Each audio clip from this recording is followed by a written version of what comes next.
ಇದೆ ಪ್ರತ್ಯೇಕ ನಾಲ್ಕು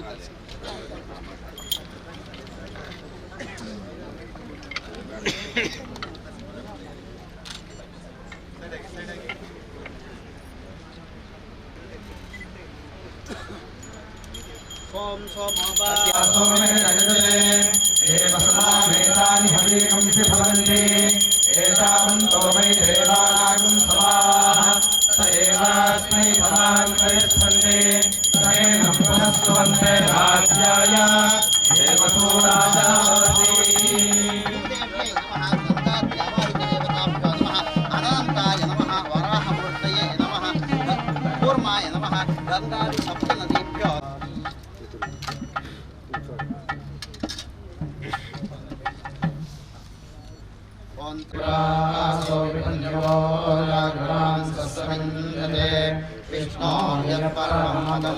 भूमिर्भोम्नाद्यौर्वर्णान्तरिक्षं महित्वा स्वस्थे ते देव्यदितेद्यमन्नादमन्नाद्यायादधे ॐ सत्त्वमिवदित उनापुनन्तोरामनसावाचमक्रता तत्रासखाय स्यादिजानदे भद्रैषाः लक्ष्मीर्निहितादिवाची राजाधिराजाय प्रसह्य साहिने नमो वयं वै श्रवणाय कुर्महे समे कामान् कामकामाय मह्यं कामेश्वरो वै श्रवणो ददातु कुबेराय वै श्रवणाय महाराजाय नमः अनन्तरायाय सर्वस्वमोदिरात्रोत्तमः सर्वस्य जित्यै सर्वमेवतेनाप्नोति सर्वं जगति यो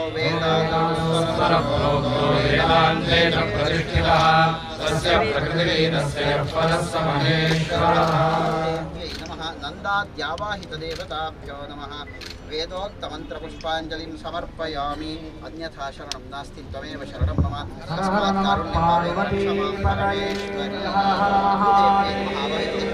प्रदक्षिण नमस्कारं समर्पयामि तन्नो नरः प्रचोदयात् प्रसन्नाख्यं समर्पयामि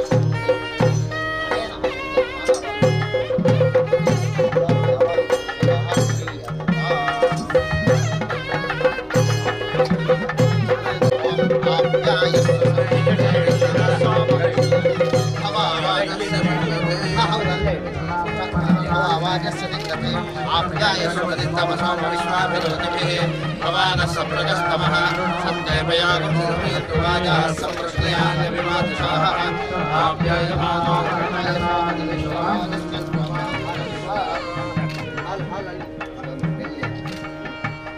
ओषधयः सम्वदन्ते सोमेन साराज्ञाः यस्मै करोति ब्राह्मणस्तं राजकुमारयामसि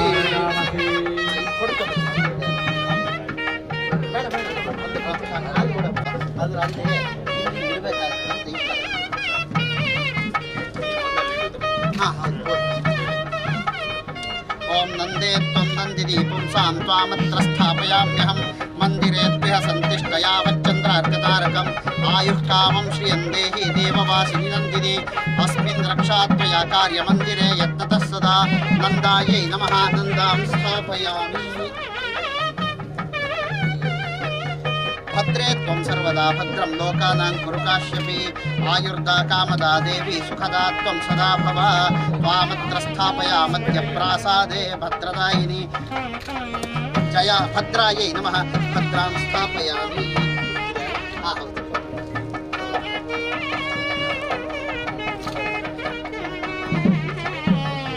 त्रिनेत्राञ्चतुर्भुजां प्रासादे स्थापयाम्यद्यजयाञ्चारुविलोचनां नित्यं जयाय भूत्यै च स्वामिनो भवभार्गवी जयायै नमः जयां स्थापयामि रिक्ते त्वं रिक्तदोषज्ञतिष्ठास्मिन् तत्र नन्दिनी नित्यं जयाय भूत्यै नित्यं जयाय भूत्यै च स्वामिनो भवभार्गवी रिक्ते त्वं रिक्तदोषज्ञतिष्ठास्मिन् तत्र नन्दिनी रिक्तायै नमः रिक्तां सर्वदा पूर्णां लोककामां काश्यपि आयुर्दा कामदा देवी धनदा सुतदा तथा गृहादारवास्तु मयि वास्तुदेवेन संयुता वामृते नास्ति जगतामाधारश्च जगत्प्रिये पूर्णायै नमः पूर्णां स्थापयामि ಅವರು ತೆಗೆದಿರಲಿಲ್ಲ ಯಾಕಂದ್ರೆ ಒಂದೊಂದೇ ಬಿಟ್ಕೊಳ್ಬೇಕಂದ್ರೆ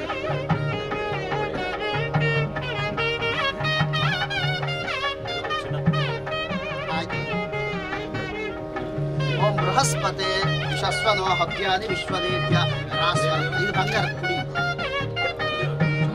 ಬೆಳ್ಳಿ ಬಂಗಾರ ಎಲ್ಲ ಬೃಹಸ್ಪತಿ ಶಸ್ವನೋ ಹವ್ಯಾನಿ ವಿಶ್ವದೇವ್ಯ ರಾಸ್ವರತ್ನಾನಿ ರಾಶುಷೇ ತತ್ಸುವರ್ಣ ಹಿರಣ್ಯಮಭವತ ತತ್ಸುವರ್ಣಸ್ಯ ಹಿರಣ್ಯಸ್ಯ ಜನ್ಮ ತದೇವ ತು ಸುವರ್ಣಸ್ಯ ಹಿರಣ್ಯಸ್ಯ ಜನ್ಮ ವೇದ ಸುವರ್ಣ ಆತ್ಮನೋ ಭವತಿ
ಐತೆ ನಾನು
त्वं नन्दिनी पुंसां त्वामत्र स्थापयाम्यहं मन्दिरे तिष्ठ यावच्चन्द्रार्कतारकम् आयुः कामं श्रियन्ते हि देववासिनि नन्दिनी अस्मिन् रक्षा त्वया कार्यमन्दिरे यत्ततस्तदा नन्दायै नमः नन्दां स्थापयामि भद्रे त्वं सर्वदा भद्रं लोकानां कुरुकाश्यपि आयुर्दा कामदा देवी सुखदा त्वं सदा भव त्वामत्र स्थापयामन्त्य प्रासादे भद्रदायिनी भद्रायै नमः भद्रां स्थापयामि गर्गगोत्रसमुद्भूतान् त्रिनेत्रान् चतुर्भुजां प्रासादे स्थापयाम्यजयां चारुविलोचनां जयायै नमः जयां स्थापयामि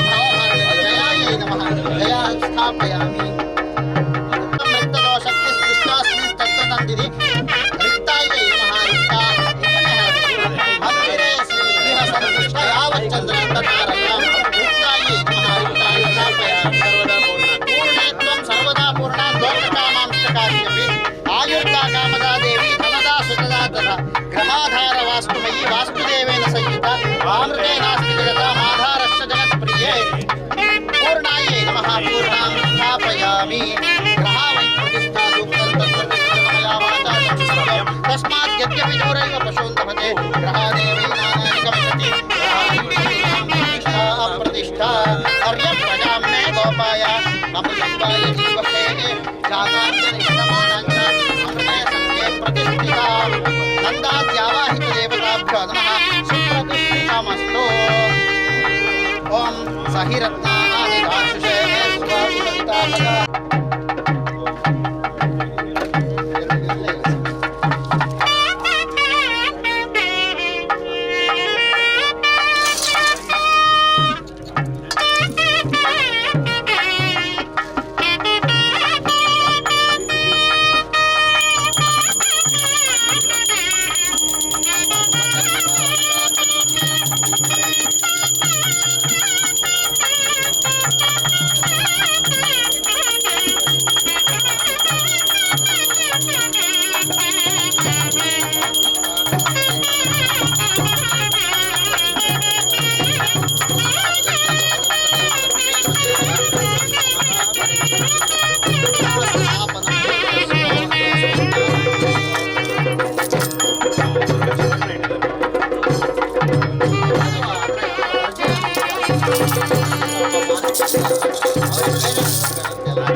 ಆಗುತ್ತೆ. ಏನಾದರೂ ಹೋಮಗಳು ಚೆನ್ನಾಗಿ ದೊಡ್ಡದಾಗಿ ಮಾಡಲಿಕ್ಕೆ ಅನುಷ್ಠಾನ ಮಾಡೋಕ್ಕಾಗುತ್ತೆ.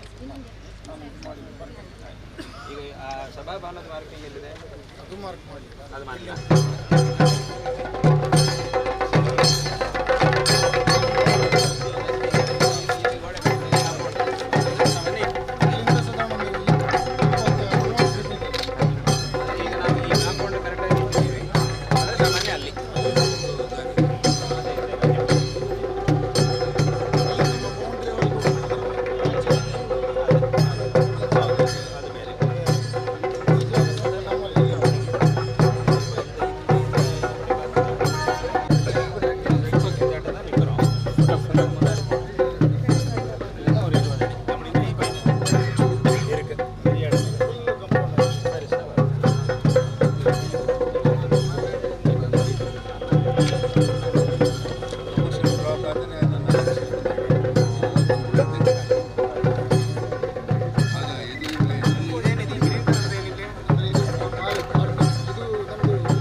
ममोपात्त समस्त दुरितक्षयद्वारा श्री परमेश्वर प्रीत्यर्थम एतन्नगरवासिनां सर्वेषां क्षेमस्थैर्य वीर्यविजय अभय आयुरारोग्य ऐश्वर्याभिवृद्ध्यर्थं समस्त दुरितोपशान्त्यर्थं समस्त मंगलावाप्त्यर्थं समस्ताभ्युदयार्थं च धर्मार्थ काममोक्ष चतुर्विध फलपुरुषार्थ सिद्ध्यर्थं श्रीमदाचार्य चरणारविंद देवता प्रीत्यर्थं यावच्छक्ति ध्यानावाहनादि षोडशोपचार पूजां करिष्ये।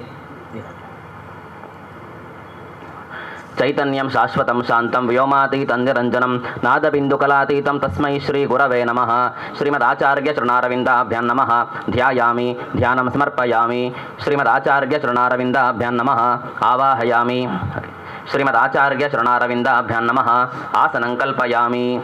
श्रीमदाचार्यचरणारविन्दाभ्यां नमः। पादारविन्दयोः पाद्यं पाद्यं समर्पयामि। हस्तयोः अर्घ्यमर्घ्यं समर्पयामि। मुखे आचमनीयम् आचमनीयं समर्पयामि। स्नपयामि। आपोहिष्ठामयो भुवस्थान ऊर्जे तधातन महेरणाय चक्षसे यो वशिवतमोरसस्तस्य भाजयते हनः उषतीरिपमातरः तस्मा अरङ्गमामवो यस्य क्षयाय जन्मथा आपो जनयथाचनः। श्रीमदाचार्यभ्यां नमः। वस्त्रार्थे उपवीतार्थे अक्षतान् समर्पयामि। वस्त्रोपवीतानन्तरम् आचमनीयम् आचमनीयं समर्पयामि। श्रीमदाचार्यचरणारविन्दाभ्यां नमः। आभरणार्थं पुष्पाणि समर्पयामि। श्रीमदाचार्यचरणारविन्दाभ्यां नमः। अक्षतान् त्रिविक्रमाय नमः। वामनाय नमः। श्रीधराय नमः। ऋषिकेशाय नमः। पद्मनाभाय नमः। दामोदराय नमः। संकर्षणाय नमः। वासुदेवाय नमः। प्रद्युम्नाय च्युताय नमः। जनार्दनाय नमः। उपेन्द्राय नमः। हरये नमः। श्रीकृष्णाय नमः। श्रीमदाचार्यचरणारविन्दाभ्यां नमः। नामपूजां समर्पयामि। श्रीमदाचार्यचरणारविन्दाभ्यां नमः।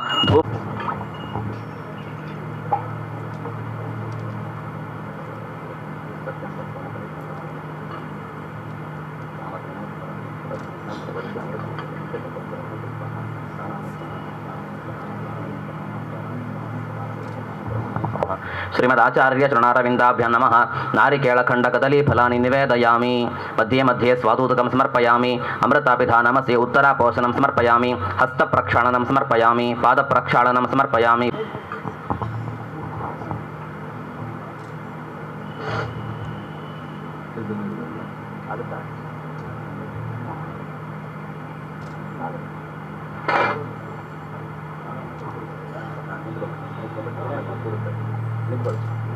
Thank you. अनीति एकथा ब्रह्मण उपहरति एकदैव यजमान आयुस्तेजो ददाति। श्रीमदाचार्य शृणारविन्दाभ्यां नमः। वेदोक्तकर्पूरमङ्गलनीराजनं दर्शयामि।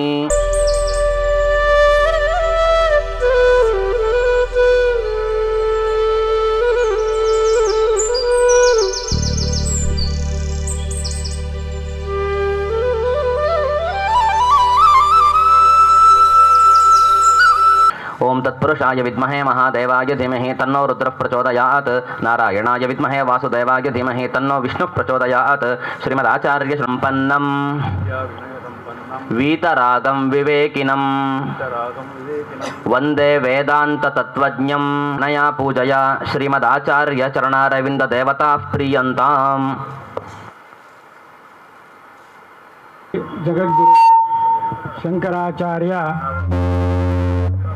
श्री शारदा ಪೀಠಾಧೀಶ್ವರ ಶ್ರೀ ವಿಧುಶೇಖರ ಭಾರತಿ ಮಹಾಸನ್ನಿಧಾನಗಳವರ ಪಾದಾರವಿಂದಗೆ ಸಾಷ್ಟಾಂಗ ಪ್ರಣಾಮಗಳನ್ನು ಸಲ್ಲಿಸ್ತಾ ಈಗ ಕಾರ್ಯಕ್ರಮದ ಮೊದಲಿಗೆ ವೇದಘೋಷ ಡಾಕ್ಟರ್ ಸತ್ಯಕೃಷ್ಣ ಭಟ್ರವರಿಂದ. ಭದ್ರಮುತ್ತರತೋ ವದ ಭದ್ರಂ ಪುರಸ್ತಾನ್ನೋ ವದ ಭದ್ರಂ ಪಶ್ಚಾತ್ ಕಪಿಂಜಲ ಭದ್ರಂ ವದ ಪುತ್ರೈರ್ಭದ್ರಂ ವದ ಗೃಹೇಷು ಚ ಭದ್ರಮಸ್ಮಾಕನ್ನೋ ವದ ಭದ್ರನ್ನೋ ಅಭಯಂ ವದ ಭದ್ರಮಧಸ್ತಾನ್ನೋ ವದ ಭದ್ರಮುಪರಿಷ್ಟಾನ್ನೋ ವದ ಭದ್ರಂ ಭದ್ರನ್ನ ವದ ಭದ್ರನ್ನಃ ಸರ್ವತೋ ವದ ಅಸಪತ್ನಃ ಪುರಸ್ತಾನ್ನ ಶಿವಂ ದಕ್ಷಿಣತಸ್ಕೃಧಿ ಅಭಯಂ ಸತತಂ ಪಶ್ಚಾತ್ ಭದ್ರಮುತ್ತರತೋ ಗೃಹೇ ಯೌವನಾನಿ ಮಹಜಸಿ ಜಿಗ್ಯುಷಾಮಿ ವದುಂದುಭಿಃ ಶಕುಂತಕ ಪ್ರದಕ್ಷಿಣಂ ಶತಪತ್ರಾಭಿನೋ ವದ ಆವದಂಸ್ತ್ವಂ ಶಕುನೆ ಭದ್ರಮಾವದತೂಷ್ಣೀಮಾಸೀನಃ ಸುಮತಿಂಚಿಕಿದ್ಧಿನಃ ಯದುತ್ಪತನ್ವದಸಿ ಕರ್ಕರಿರ್ಯಥಾ ಬೃಹದ್ವದೇಮ ವಿದಥೇ ಸುವೀರಾಃ. ಹರಿ ಓಂ.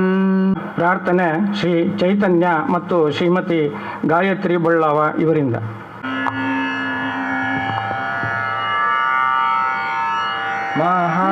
महागणपतिं मनसा स्मरामि महागणपतिं मनसा स्मरामि महागणपतिं मनसा स्मरामि महागणपतिं मनसा स्मरामि महागणपतिं मनसा स्मरामि वसिष्ठवामदेवादिवन्दितं महागणपतिं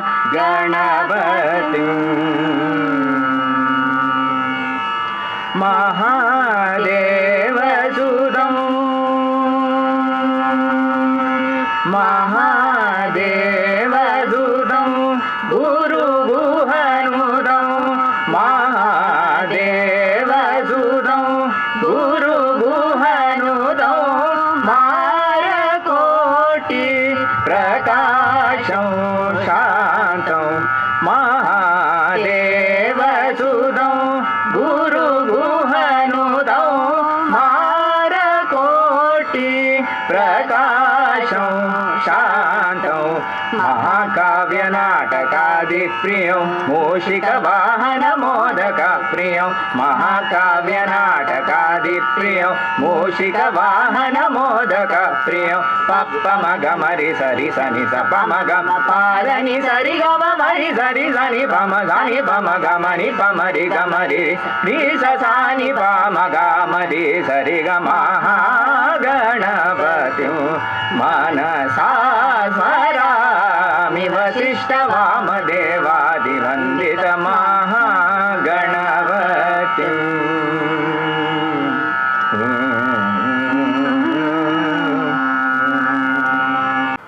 ಈಗ ಸ್ವಾಗತ ಭಾಷಣ ಮಾಡಲಿಕ್ಕಿದ್ದಾರೆ ರವೀಂದ್ರ ಶೆಟ್ಟಿ ಉಳಿದೊಟ್ಟು, ಅಧ್ಯಕ್ಷರು ಶಿಲಾನ್ಯಾಸ ಸಮಿತಿ. ಶ್ರೀ ಶ್ರೀ ಜಗದ್ಗುರು ಶಂಕರಾಚಾರ್ಯ ಮಹಾಸಂಸ್ಥಾನಂ ದಕ್ಷಿಣಾಮ್ನಾಯ ಶ್ರೀ ಶಾರದಾ ಪೀಠಂ ಶೃಂಗೇರಿ, ಶ್ರೀ ಶೃಂಗೇರಿ ಮಠ ಕೋಟೆಕಾರು ಮಂಗಳೂರು.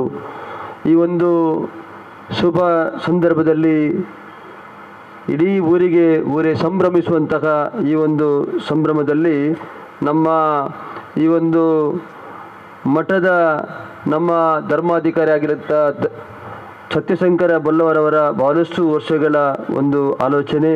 ಈ ಭಾಗದಲ್ಲಿ ಈ ಕ್ಷೇತ್ರ ಬಹಳಷ್ಟು ಅಭಿವೃದ್ಧಿಯಾಗಬೇಕು ಎಂಬ ನಿಟ್ಟಿನಲ್ಲಿ ಕೆಲಸವನ್ನು ಮಾಡುತ್ತಿರುವಂಥ ಸಂದರ್ಭದಲ್ಲಿ ನಮ್ಮ ಜಗದ್ಗುರು ಶ್ರೀ ಶ್ರೀ ಭಾರತೀ ತೀರ್ಥ ಸನ್ನಿಧಾನಗಳವರ ಹಾಗೂ ತತ್ಕರ ಕಮಲ ಸಂಜಾತರಾದ ಜಗದ್ಗುರು ಶ್ರೀ ಶ್ರೀ ವಿಧುಶೇಖರ ಭಾರತಿ ಸನ್ನಿಧಾನಗಳವರ ಪರಮಾನುಗ್ರಹದಿಂದ ಇವತ್ತು ನಡೆದಿರುವಂತಹ ಶ್ರೀ ಗಣಪತಿ, ಶ್ರೀ ಶಾರದಾ ಹಾಗೂ ಶಂಕರಾಚಾರ್ಯ ದೇವಸ್ಥಾನಗಳು, ಗುರುನಿವಾಸ, ಸಭಾಮಂಟಪ ಹಾಗೂ ವಾಣಿಜ್ಯ ಸಂಕೀರ್ಣದ ಶಿಲಾನ್ಯಾಸ ಕಾರ್ಯಕ್ರಮವನ್ನು ನೆರವೇರಿಸಿಕೊಟ್ಟಂತಹ ನಮ್ಮ ಜಗದ್ಗುರು ಶ್ರೀ ಶ್ರೀ ವಿಧುಶೇಖರ ಭಾರತಿ ಸನ್ನಿಧಾನಗಳವರ ಪಾದ ಕಮಲಗಳಿಗೆ ಸಾಷ್ಟಾಂಗ ನಮಸ್ಕಾರಗಳನ್ನು ಮಾಡುತ್ತಾ, ಬಹಳ ವ್ಯವಸ್ಥಿತವಾಗಿ ಈ ಒಂದು ಸಂದರ್ಭದಲ್ಲಿ ಈ ಊರಿನ ಎಲ್ಲ ಸೇರಿದಂಥ ನಾಗರಿಕ ಬಂಧುಗಳು ಒಂದು ರೀತಿಯ ಭಯಭಕ್ತಿಯಿಂದ ಈ ಒಂದು ದೇವತಾ ಕಾರ್ಯಕ್ರಮದಲ್ಲಿ ಭಾಗವಹಿಸಿರುತ್ತಾರೆ.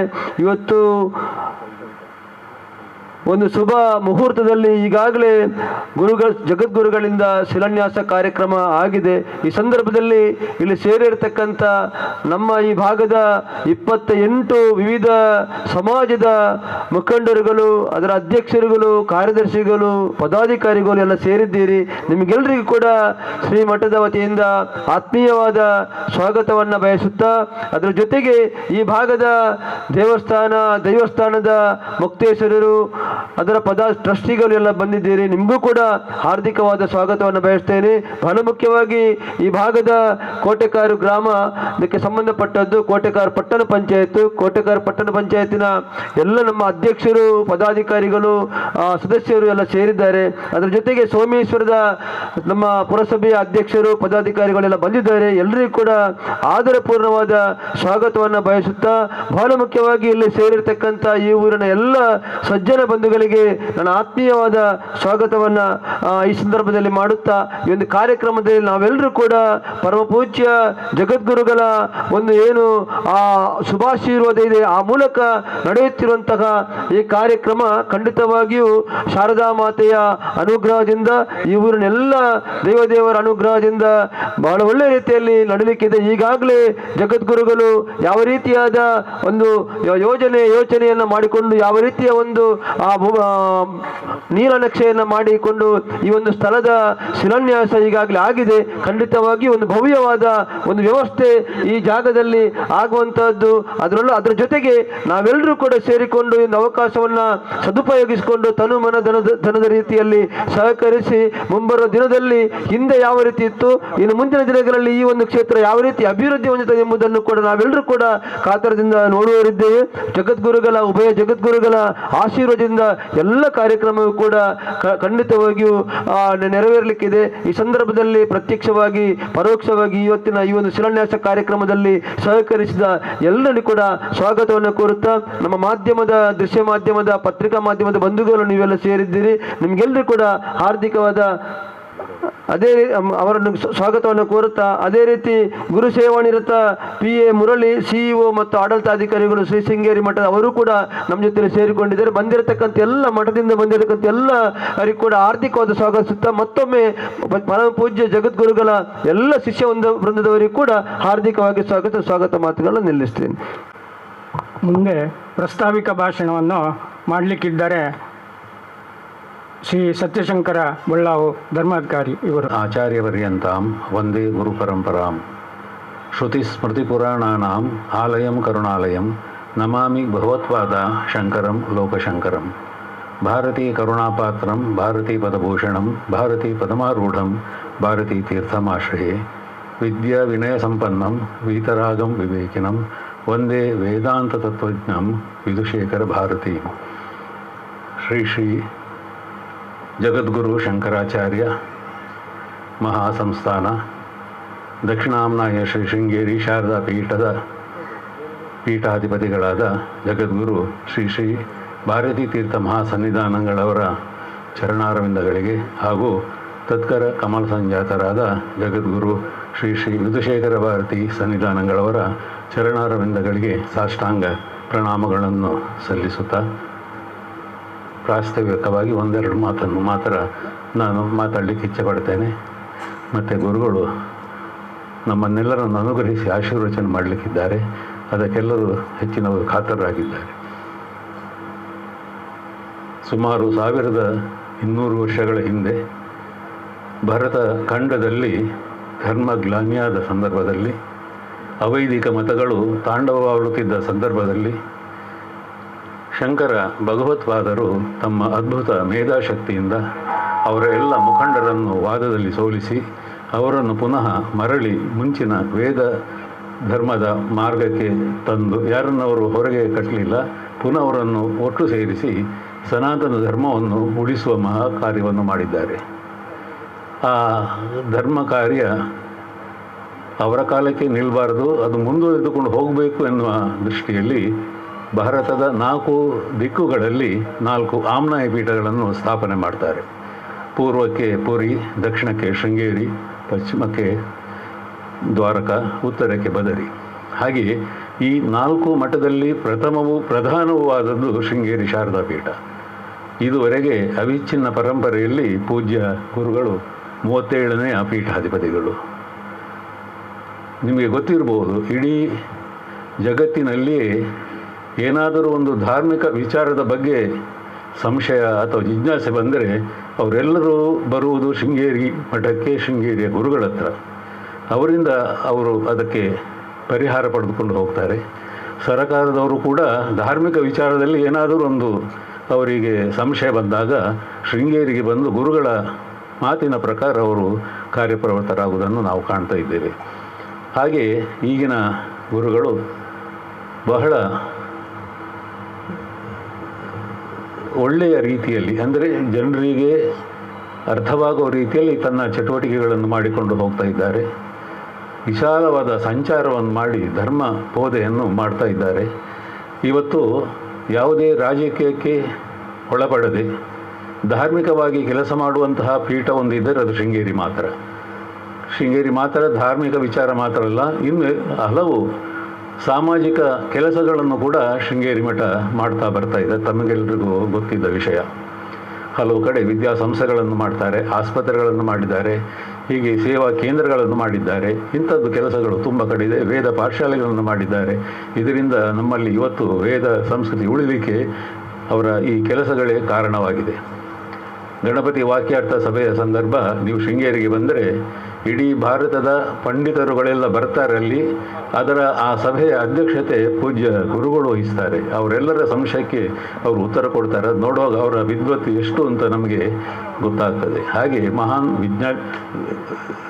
ಜ್ಞಾನಿಗಳು, ಕಾರ್ಯಶೀಲತೆಯಲ್ಲಿ ಅಗ್ರಗಣ್ಯರು ಆದಂತಹ ಪೂಜ್ಯ ಗುರುಗಳು ನಮಗೆಲ್ಲರಿಗೂ ಒಂದು ಭಾಗ್ಯ. ಅಂತಹ ಒಂದು ಗುರುಗಳು ನಮಗೆ ಸಿಗುವುದು ಹೇಳುವುದಕ್ಕೆ, ನಾವೆಲ್ಲರೂ ಶೃಂಗೇರಿ ಮಠದ ಶಿಷ್ಯರು ಹೇಳುವುದಕ್ಕೆ ನಮಗೆ ಬಹಳ ಹೆಮ್ಮೆ ಎನಿಸ್ತದೆ.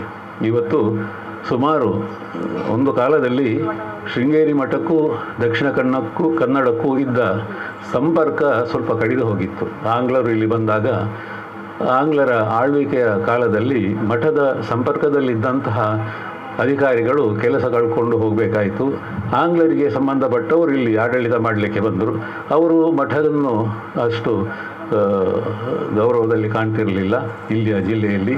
ಆಗ ಈಗ ಪುನಃ ಗುರುಗಳ ಅನುಗ್ರಹದಿಂದ ಸುಮಾರು 1984ನೇ ಇಸವಿಯಿಂದ ಗುರುಗಳು ಇಲ್ಲಿಗೆ ಮೊಕ್ಕಾಂ ಮಾಡಲಿಕ್ಕೆ ಶುರು ಮಾಡಿದ ಮೇಲೆ, ಮುಖ್ಯವಾಗಿ ಅಭಿನವ ವಿದ್ಯಾತೀರ್ಥ ಮಹಾಸ್ವಾಮಿಗಳು ತುಂಬ ಸಮಯ ಈ ಜಾಗದಲ್ಲಿ ಕಳೀತಾ ಇದ್ದರು. ಆವಾಗ ನಮ್ಮ ಜಿಲ್ಲೆಗೂ ಮಠಕ್ಕೂ ಒಂದು ಸಂಪರ್ಕ ಬೆಳೀಲಿಕ್ಕೆ ಪ್ರಾರಂಭವಾಯಿತು. ಆ ಬಳಿಕ ಭಾರತೀ ತೀರ್ಥ ಸ್ವಾಮಿಗಳು ಇಡೀ ಜಿಲ್ಲೆಯಾದ್ಯಂತ ಸಂಚರಿಸಿ, ನಮ್ಮದು ಅವಿಭಜಿತ ಜಿಲ್ಲೆ, ಉಡುಪಿ, ದಕ್ಷಿಣ ಕನ್ನಡ, ಕಾಸರಗೋಡು, ಇಷ್ಟು ಜಿಲ್ಲೆಗಳಲ್ಲಿ ಅವರು ಸಂಚಾರ ಮಾಡಿ ಶಿಷ್ಯವರ್ಗದವರನ್ನು ಅನುಗ್ರಹಿಸುತ್ತಿದ್ದು ತಮಗೆಲ್ಲರಿಗೂ ಗೊತ್ತಿದ್ದ ವಿಷಯ. ಈಗಂತೂ ಈಗಿನ ಗುರುಗಳು ಪೂಜ್ಯ ವಿಧುಶೇಖರ ಭಾರತಿ ಸನ್ನಿಧಾನಗಳವರು ಯಾರೋ ಕರೆದರೂ ಕೂಡ ಅವರ ಮನಸ್ಸಿಗೆ ನೋವಾಗದೆ ಹಾಗೆ ಅವರು ಹೇಳಿದಲ್ಲಿಗೆ ಹೋಗಿ ಅವರನ್ನು ಅನುಗ್ರಹಿಸಿ ಶಿಷ್ಯರನ್ನು ಉದ್ಧರಿಸುವಂಥದ್ದು ಕಾರ್ಯ ಮಾಡ್ತಾ ಇದ್ದಾರೆ. ತಮಗೆಲ್ಲರಿಗೂ ಕಂಡ ವಿಷಯ.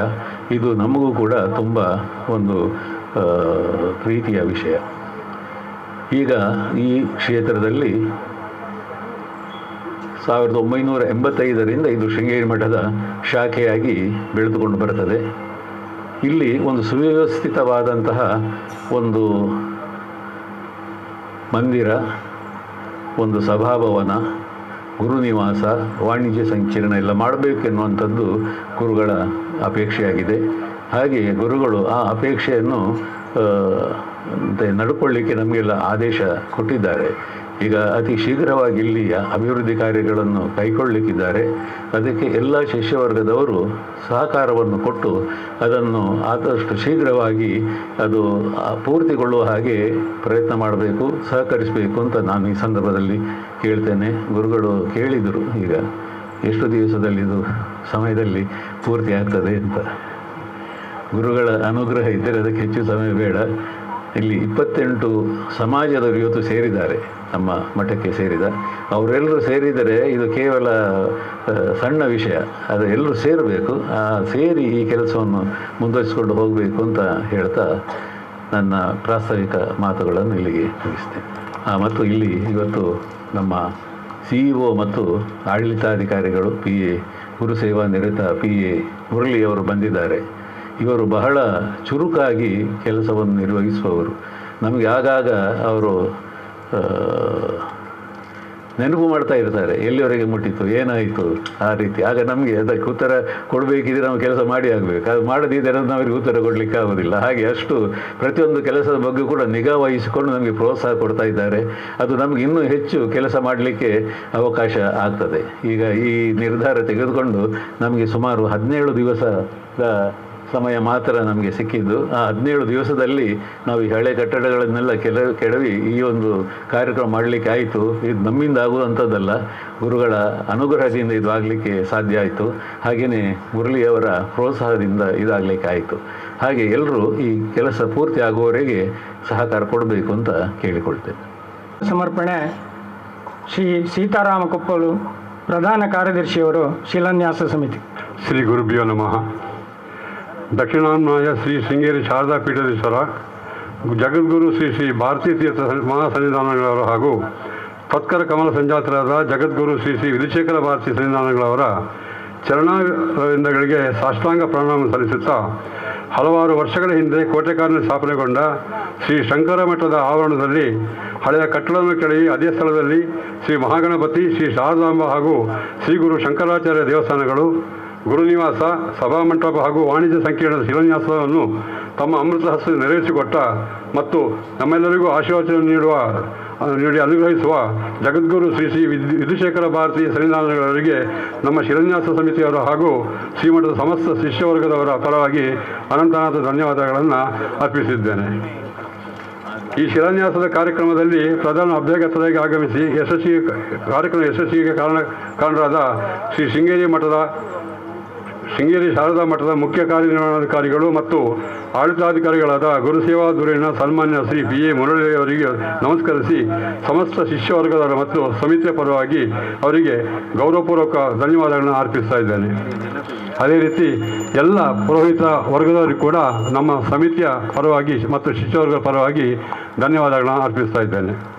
ಶಿಲಾನ್ಯಾಸ ಕಾರ್ಯಕ್ರಮವನ್ನು ಬಹಳಷ್ಟು ಶ್ರಮವಹಿಸಿ ಆಯೋಜಿಸಿದ ಹಾಗೂ ಪ್ರಾಸ್ತಾವಿಕ ಭಾಷಣ ಮಾಡಿದ ನಮ್ಮೆಲ್ಲರ ಪ್ರೀತಿಗೆ ಪಾತ್ರರಾದ ಧರ್ಮಾಧಿಕಾರಿ ಶ್ರೀ ಬಳ್ಳಾವ ಶಶಿಶಂಕರ್ ಅವರಿಗೂ ನಮ್ಮ ಸಮಿತಿಯ ಮತ್ತು ಶಿಷ್ಯವರ್ಗದ ಪರವಾಗಿ ಪ್ರಣಾಮಪೂರ್ವಕ ಧನ್ಯವಾದಗಳನ್ನು ಸಮರ್ಪಿಸುತ್ತಿದ್ದೇನೆ.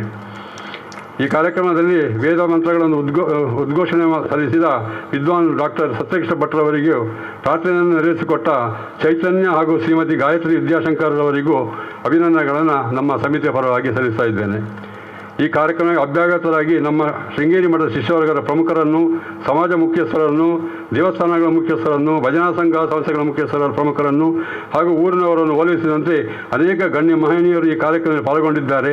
ಅವರುಗಳಿಗೆ ನಮ್ಮ ಸಮಿತಿ ವತಿಯಿಂದ ಗೌರವಪೂರ್ವಕ ಧನ್ಯವಾದಗಳನ್ನು ಸಲ್ಲಿಸ್ತಾ ಇದ್ದೇನೆ. ಅದೇ ರೀತಿಯಲ್ಲಿ ಈ ಕಾರ್ಯಕ್ರಮ ಪಾಲ್ಗೊಂಡು ಸಂತೋಷವನ್ನು ಹಂಚಿಕೊಟ್ಟ ತಮಗೆಲ್ಲರಿಗೂ ನಮ್ಮ ಸಮಿತಿ ವತಿಯಿಂದ ಅನಂತ ಧನ್ಯವಾದಗಳು. ಈ ಕಾರ್ಯಕ್ರಮದಲ್ಲಿ ಪ್ರೀತಿಪೂರ್ವಕವಾಗಿ ಪಾಲ್ಗೊಂಡ ನಮ್ಮ ಮಾಧ್ಯಮ ಮಿತ್ರರಿಗೂ, ದೃಶ್ಯ ಮಾಧ್ಯಮದವರಿಗೂ ನಮ್ಮ ಸಮಿತಿ ವತಿಯಿಂದ ಧನ್ಯವಾದಗಳನ್ನು ಅರ್ಪಿಸ್ತಾ ಇದ್ದೇನೆ. ಈ ಕಾರ್ಯಕ್ರಮದಲ್ಲಿ ಪೂರ್ಣಕುಂಭ ಸ್ವಾಗತದಲ್ಲಿ ಭಾಗವಹಿಸಿದ ಎಲ್ಲ ಮಾತೆಯರಿಗೂ, ಭಜನಾ ತಂಡದವರಿಗೂ, ನಾಗಸ್ವರ ವಾದಕ ತಂಡದವರಿಗೂ, ಕಾರ್ಯಕ್ರಮವನ್ನು ಯಶಸ್ವಿಯಾಗಿ ನೆರವೇರಿಸಲು ಕಾರಣಕರ್ತರಾದ ಸ್ವಯಂ ಸೇವಕ ವರ್ಗದವರಿಗೂ ನಮ್ಮ ಸಮಿತಿಯ ಪರವಾಗಿ ಧನ್ಯವಾದಗಳನ್ನು ಅರ್ಪಿಸಿದ್ದೇನೆ. ಈ ಕಾರ್ಯಕ್ರಮಕ್ಕೆ ಮಂಗಳೂರು ದಕ್ಷಿಣ ವಿಭಾಗದ ಸಹಾಯಕ ಪೊಲೀಸ್ ಆಯುಕ್ತರ ಸೂಚನೆಯಂತೆ ಉಳ್ಳಾಳ ಪೊಲೀಸ್ ಠಾಣಾಧಿಕಾರಿ ಮತ್ತು ಅವರ ಸಿಬ್ಬಂದಿಯವರು, ಅದೇ ರೀತಿ ಸಂಚಾರ ಪೊಲೀಸ್ ಠಾಣಾಧಿಕಾರಿ ಮತ್ತು ಸಿಬ್ಬಂದಿಗಳು ಸೂಕ್ತ ಬಂದೋಬಸ್ತು ಮತ್ತು ವಾಹನ ಸಂಚಾರ ನಿರ್ವಹಣೆ ನಡೆಸಿಕೊಟ್ಟಿದ್ದಾರೆ. ಸದ್ಯ ಅಧಿಕಾರಿ ವರ್ಗದವರಿಗೂ ಮತ್ತು ಎಲ್ಲ ಸಿಬ್ಬಂದಿಗಳಿಗೂ ನಮ್ಮ ಸಮಿತಿಯ ವತಿಯಿಂದ ಧನ್ಯವಾದಗಳನ್ನು ಸಮರ್ಪಿಸ್ತಾ ಇದ್ದೇನೆ. ಈ ಕಾರ್ಯಕ್ರಮಕ್ಕೆ ವಿದ್ಯುತ್ ದೀಪದ ಅಲಂಕಾರ, ನೀರಿನ ವ್ಯವಸ್ಥೆ, ಸೌಂಡ್ ಸಿಸ್ಟಮ್ ವ್ಯವಸ್ಥೆ ಮಾಡಿಕೊಟ್ಟ ಶ್ರೀ ಗಣೇಶ್ ಕಣಿಲ್ ತೋಟ, ಸಭಾಮಂಟಪ ಮತ್ತು ಆಸನದ ವ್ಯವಸ್ಥೆ ಮಾಡಿಕೊಟ್ಟ ಶ್ರೀ ಗಣೇಶ್ ಕುಂಪಲ, ಫ್ಲೆಕ್ಸ್ಗಳ ಅಳವಡಿಕೆಗೆ ಸಹಕರಿಸಿದ ಸಮಸ್ತ ಭಕ್ತಾಭಿಮಾನಿಗಳಿಗೂ, ಅದಕ್ಕೆ ಶ್ರಮವಹಿಸಿದ ನಮ್ಮ ಸಮಿತಿಯ ಸಂಚಾಲಕ ಶಿವಪ್ರಸಾದ್ ಆಚಾರ್ಯ ಇವರಿಗೂ ಹಾಗೂ ಯಂತ್ರಗಳ ಮೂಲಕ ಸಭಾಗಳ ಸಮತಟ್ಟು ಶುಚಿತ್ವ ವ್ಯವಸ್ಥೆಯನ್ನು ಮಾಡಿಕೊಟ್ಟ ಸರ್ವೆಗೂ ನಮ್ಮ ಸಮಿತಿಯ ವತಿಯಿಂದ ಧನ್ಯವಾದಗಳನ್ನು ಅರ್ಪಿಸ್ತಾ ಇದ್ದೇನೆ. ಕಾರ್ಯಕ್ರಮವನ್ನು ಸುಸೂತ್ರವಾಗಿ ನೆರವೇರಿಸಲು ನಮ್ಮ ಸಮಿತಿಯ ನೇತೃತ್ವ ವಹಿಸಿದ ನಮ್ಮ ಸಮಿತಿಯ ಅಧ್ಯಕ್ಷ ಶ್ರೀ ರವೀಂದ್ರ ಶೆಟ್ಟಿ ಉಳಿದೊಟ್ಟರವರಿಗೂ, ಕಾರ್ಯಾಧ್ಯಕ್ಷರಾದ ಶ್ರೀ ಮಧುಸೂದನ ಅಯ್ಯರವರಿಗೂ, ಪ್ರಧಾನ ಸಂಚಾಲಕ ಬಳ್ಳಾವಿ ವಿದ್ಯಾಶಂಕರ್ ಅವರಿಗೂ, ಉಪಾಧ್ಯಕ್ಷರುಗಳಿಗೂ, ಸಂಚಾಲಕರುಗಳಿಗೂ, ಕೋಶಾಧಿಕಾರಿ ಮೋಹನ್ ರಾವ್ ಭೋಸ್ಲೆ ಅವರಿಗೂ, ಸಂಘಟನಾ ಕಾರ್ಯದರ್ಶಿ ಸತೀಶ್ ಕುಮಾರ್ ಕೆಮ್ಮಣ್ಣು, ಕಾರ್ಯದರ್ಶಿ ದೇವದಾಸ್ ಮೆನಲ ಮತ್ತು ಮಹಿಳಾ ಪದಾಧಿಕಾರಿಗಳ ಶ್ರಮ ಬಹಳಷ್ಟು ಇದೆ. ಅವರೆಲ್ಲರಿಗೂ ಮತ್ತು ಪ್ರತ್ಯಕ್ಷವಾಗಿ ಪರೋಕ್ಷವಾಗಿ ಸಹಕರಿಸಿದ ಎಲ್ಲರಿಗೂ ನಮ್ಮ ಸಮಿತಿಯ ಮತ್ತು ಶಿಷ್ಯವರ್ಗದ ವತಿಯಿಂದ ಅನಂತಾನಂದ ಧನ್ಯವಾದಗಳನ್ನು ಸಲ್ಲಿಸ್ತಾ ಇದ್ದೇನೆ. ಅದೇ ರೀತಿ ಈ ಕಾರ್ಯಕ್ರಮ ನಿರ್ವಹಣೆ ಮಾಡಿದಂಥ ಅಶೋಕ್ ಕುಮಾರ್ ಅವರಿಗೂ ಕೂಡ ನಮ್ಮ ಸಮಿತಿಯ ಪರವಾಗಿ ಧನ್ಯವಾದಗಳು. ತಮಗೆಲ್ಲರಿಗೂ ಧನ್ಯವಾದಗಳು. ಅವರು ಈಗ ನಮ್ಮನ್ನು ಉದ್ದೇಶಿಸಿ ಆಶೀರ್ವಚನ ಮಾಡಲಿದ್ದಾರೆ. ನಂತರ ಸರ್ವದಾ ಅಸ್ಮಾಕಂ ಸನ್ನಿಧಿಂ ಕ್ರಿಯಾತ್. ಶ್ರುತಿಸ್ಮೃತಿಪುರಾಣಾನಾಂ ಆಲಯಂ ಕರುಣಾಲಯಂ ನಮಾಮಿ ಭಗವತ್ಪಾದಶಂಕರಂ ಲೋಕಶಂಕರಂ. ಜಗದ್ಗುರು ಶ್ರೀಮದ್ ಆದಿಶಂಕರ ಭಗವತ್ಪಾದರು ಅತ್ಯಂತ ಉತ್ಕೃಷ್ಟವಾದಂತಹ ನಮ್ಮ ಸನಾತನ ಹಿಂದೂ ಧರ್ಮವನ್ನು ಉದ್ಧಾರ ಮಾಡಿ ಜನರೆಲ್ಲರಿಗೂ ಸನ್ಮಾರ್ಗ ದರ್ಶನವನ್ನು, ಜೀವನವನ್ನು ಸಾರ್ಥಕ ಮಾಡಿಕೊಳ್ಳುವಂತಹ ಮಾರ್ಗವನ್ನು ಉಪದೇಶ ಮಾಡಿ, ಈ ಧರ್ಮವು ನಿರಂತರ ಶಾಶ್ವತವಾಗಿ ಪ್ರಚಾರದಲ್ಲಿರಬೇಕು ಅನ್ನುವಂತಹ ಉದ್ದೇಶದಿಂದ ಅನೇಕ ವಿಧವಾದಂತಹ ಕಾರ್ಯಗಳನ್ನು ಮಾಡಿ ಧರ್ಮ ಸಂಸ್ಥಾಪನೆ ಮಾಡಿದ್ದಾರೆ. ಇವತ್ತಿನ ದಿವಸ ಶಂಕರರ ಅವತಾರವಾಗಿ 12 ಶತಮಾನಗಳು ಆದರೂ ಈ 12 ಶತಮಾನಗಳಲ್ಲಿ ಈ ಧರ್ಮದ ಮೇಲೆ ಅನೇಕ ವಿಧವಾದಂತಹ ಆಕ್ರಮಣಗಳು ನಡೆದರೂ ಸಹ ಇವತ್ತಿಗೂ ಈ ಧರ್ಮ ಇಷ್ಟು ದೃಢವಾಗಿದೆ ಅಂತಂದರೆ ಅದಕ್ಕೆ ಕಾರಣ ಶಂಕರ ಭಗವತ್ಪಾದಾಚಾರ್ಯರು ಅತ್ಯಂತ ದೃಢವಾಗಿ ಮಾಡಿದಂತಹ ಧರ್ಮ ಸಂಸ್ಥಾಪನೆ. ಅಷ್ಟು ದೃಢವಾಗಿ ಅವರು ಧರ್ಮ ಸಂಸ್ಥಾಪನೆ ಮಾಡಿದ್ದಾರೆ. ಆದ್ದರಿಂದ ಇಷ್ಟೆಲ್ಲ ಆಕ್ರಮಣಗಳು ನಡೆದರೂ ನಡೀತಾ ಇದ್ದರೂ ಇವತ್ತಿಗೂ ಈ ಧರ್ಮ ಅನ್ನೋದು ಸುಸ್ಥಿರವಾಗಿದೆ. ಮತ್ತು ಈ ಒಂದು ಧರ್ಮದ ತಾತ್ಪರ್ಯವೇನು, ಈ ಧರ್ಮದಲ್ಲಿ ಮುಖ್ಯವಾಗಿ ಏನು ಹೇಳಲ್ಪಟ್ಟಿದೆ ಇತ್ಯಾದಿ ವಿಚಾರಗಳನ್ನೆಲ್ಲ ಶಂಕರರು ಉಪದೇಶ ಮಾಡಿ ಜನರೆಲ್ಲರಿಗೂ ಸನ್ಮಾರ್ಗ ದರ್ಶನ ಮಾಡಿದರು. ಅವರ ಅವತಾರ ಕಾಲದಲ್ಲಿ ಸ್ಥಿತಿ ಹೇಗಿತ್ತು ಅಂತಂದರೆ, ಅನೇಕ ಜನರು ಅಂದರೆ ಈಗ ಈ ಧರ್ಮಗಳಿಲ್ಲ, ಭಗವಂತ ಇಲ್ಲ, ಪುಣ್ಯ ಪಾಪಗಳಿಲ್ಲ ಅಂತ ವಾದ ಮಾಡ್ತಿರುವಂತಹ ನಾಸ್ತಿಕರುಗಳು ಇದ್ದರು, ಆಸ್ತಿಕರುಗಳು ಇದ್ದರು. ಆದರೆ ಅವರೇನು ಮಾಡ್ತಾ ಇದ್ದರು ಅಂತಂದರೆ, ನಮ್ಮ ವೇದಶಾಸ್ತ್ರಗಳಲ್ಲಿ ಯಾವುದೋ ಒಂದು ಭಾಗವನ್ನು ಮಾತ್ರ ತೆಗೆದುಕೊಂಡು ಬೇರೆ ಕಡೆ ಏನಿದೆ ಅನ್ನೋದನ್ನು ನೋಡದೆ ಯಾವುದೋ ಒಂದು ಮೂಲೆಯಲ್ಲಿರುವಂತಹ ವಿಚಾರಗಳನ್ನು ಮಾತ್ರ ತಗೊಂಡು ಅದರಿಂದ ಒಂದು ಹೊಸ ಸಿದ್ಧಾಂತವನ್ನು ಪ್ರಾರಂಭ ಮಾಡಿ ನಾನು ಹೇಳಿದ್ದೇ ಸರಿ ಅಂಥೇಳಿ ಪ್ರಚಾರ ಮಾಡ್ತಾ ಇದ್ದರು. ನಾನು ಹೇಳಿದ್ದೇ ಸರಿ ಅಂತ ಇವರು ಪ್ರಚಾರ ಮಾಡುವುದು. ಅಷ್ಟೊತ್ತಿಗೆ ಇನ್ನೊಬ್ಬರು ಬರುವುದು, ಅವರು ಇನ್ನೊಂದು ಮೂಲೆಯಿಂದ ಯಾವುದೋ ಒಂದು ವಾಕ್ಯ ತೆಗೆದುಕೊಳ್ಳುವುದು, ಅವರು ಇನ್ನೊಂದು ರೀತಿಯಂತಹ ಸಿದ್ಧಾಂತವನ್ನು ಶುರು ಮಾಡುವುದು. ನಾನು ಹೇಳಿದ್ದೇ ಸರಿ, ಅವರು ಹೇಳಿದ್ದು ಸರಿ ಅಲ್ಲ, ನಾನು ಹೇಳಿದ್ದೇ ಸರಿ ಅಂತ ಇನ್ನೊಬ್ಬರು ಹೇಳ್ತಾ ಇದ್ದರು. ಹೀಗೆ ಒಬ್ಬೊಬ್ಬರು ಒಂದೊಂದು ರೀತಿಯಾಗಿ ಶುರು ಮಾಡಿ ಏನೇನೋ ಶುರು ಮಾಡಿ ಅರ್ಧಂಪರ್ಧ ತಿಳ್ಕೊಂಡು ನಾನು ಹೇಳಿದ್ದೇ ಸರಿ ಅಂಥೇಳಿ ಎಲ್ಲರೂ ಪರಸ್ಪರ ಜಗಳ ಮಾಡ್ಕೊಳ್ತಾ ಇದ್ರು. ಇದು ಯಾವುದು ಇಲ್ವೇ ಇಲ್ಲ, ಭಗವಂತ ಇಲ್ವೇ ಇಲ್ಲ ಅಂತ ವಾದ ಮಾಡುವಂತಹ ನಾಸ್ತಿಕರುಗಳು ಒಂದು ಕಡೆ, ಈ ಆಸ್ತಿಕರುಗಳು ಅಂತ ಯಾರಿದ್ದಾರೋ ಇವರಲ್ಲೂ ಸಹ ಅನೇಕ ವಿಧವಾದಂತಹ ಪಕ್ಷಗಳು, ಅವರೆಲ್ಲರೂ ನಾವು ಹೇಳಿದ್ದೇ ಸರಿ ಅಂಥೇಳಿ ಪರಸ್ಪರ ಜಗಳ ಮಾಡ್ತಾ ಇದ್ರು.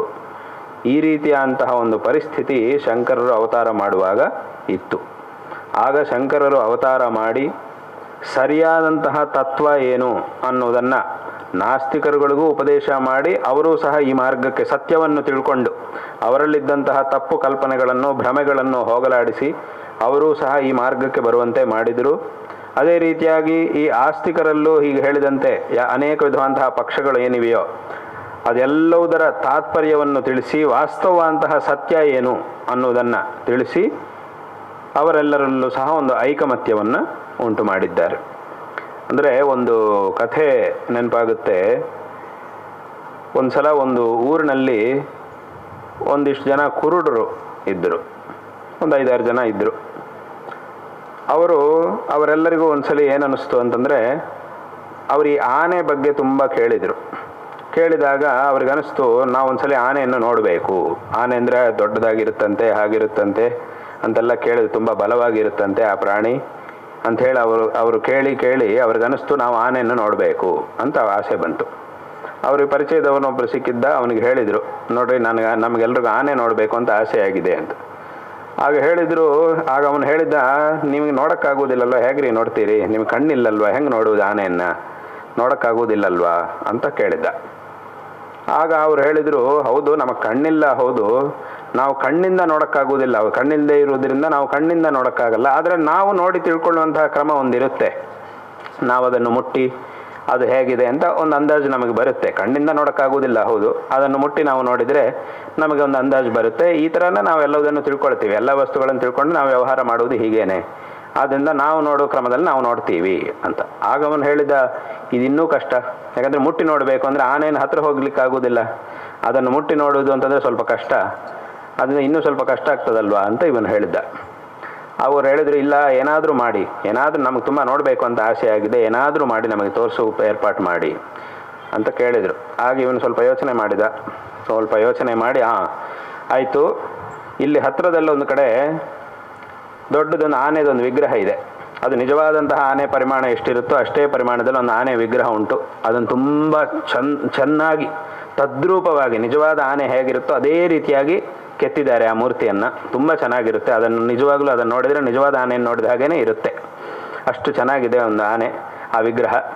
ಅದರ ಹತ್ತಿರಕ್ಕೆ ನಿಮ್ಮನ್ನು ಕರ್ಕೊಂಡು ಹೋಗ್ತೀನಿ, ನೀವು ಅದನ್ನು ಇಟ್ಕೊಂಡು ನೋಡ್ಬೋದು, ಅದನ್ನು ಮುಟ್ಟಿ ನೋಡಿದರೆ ನಿಜವಾದ ಆನೆ ಹೇಗಿರುತ್ತೆ ಅಂತ ಕಲ್ಪನೆ ನಿಮಗೆ ಬರುತ್ತೆ, ಅದರಿಂದ ಅಲ್ಲಿ ಹೋಗಿ ನೀವು ನೋಡ್ಬೋದು ಅಂತ ಹೇಳಿದ. ಅವರೆಲ್ಲರನ್ನೂ ಅಲ್ಲಿ ಕರ್ಕೊಂಡು ಹೋಗಿದ್ದ, ಆ ವಿಗ್ರಹದ ಹತ್ತಿರಕ್ಕೆ ಕರ್ಕೊಂಡು ಹೋಗಿ ಅವರಿಗೆ ತೋರಿಸಿದ, ನೋಡಿ ಇದೇ ವಿಗ್ರಹ, ಹೋಗಿ ನೀವೆಲ್ಲ ನೋಡಿ ಅಂತ. ಆಗ ಅವರೆಲ್ಲ ಬಂದು ಮುಟ್ಟಿ ನೋಡ್ತಾ ಇದ್ರು.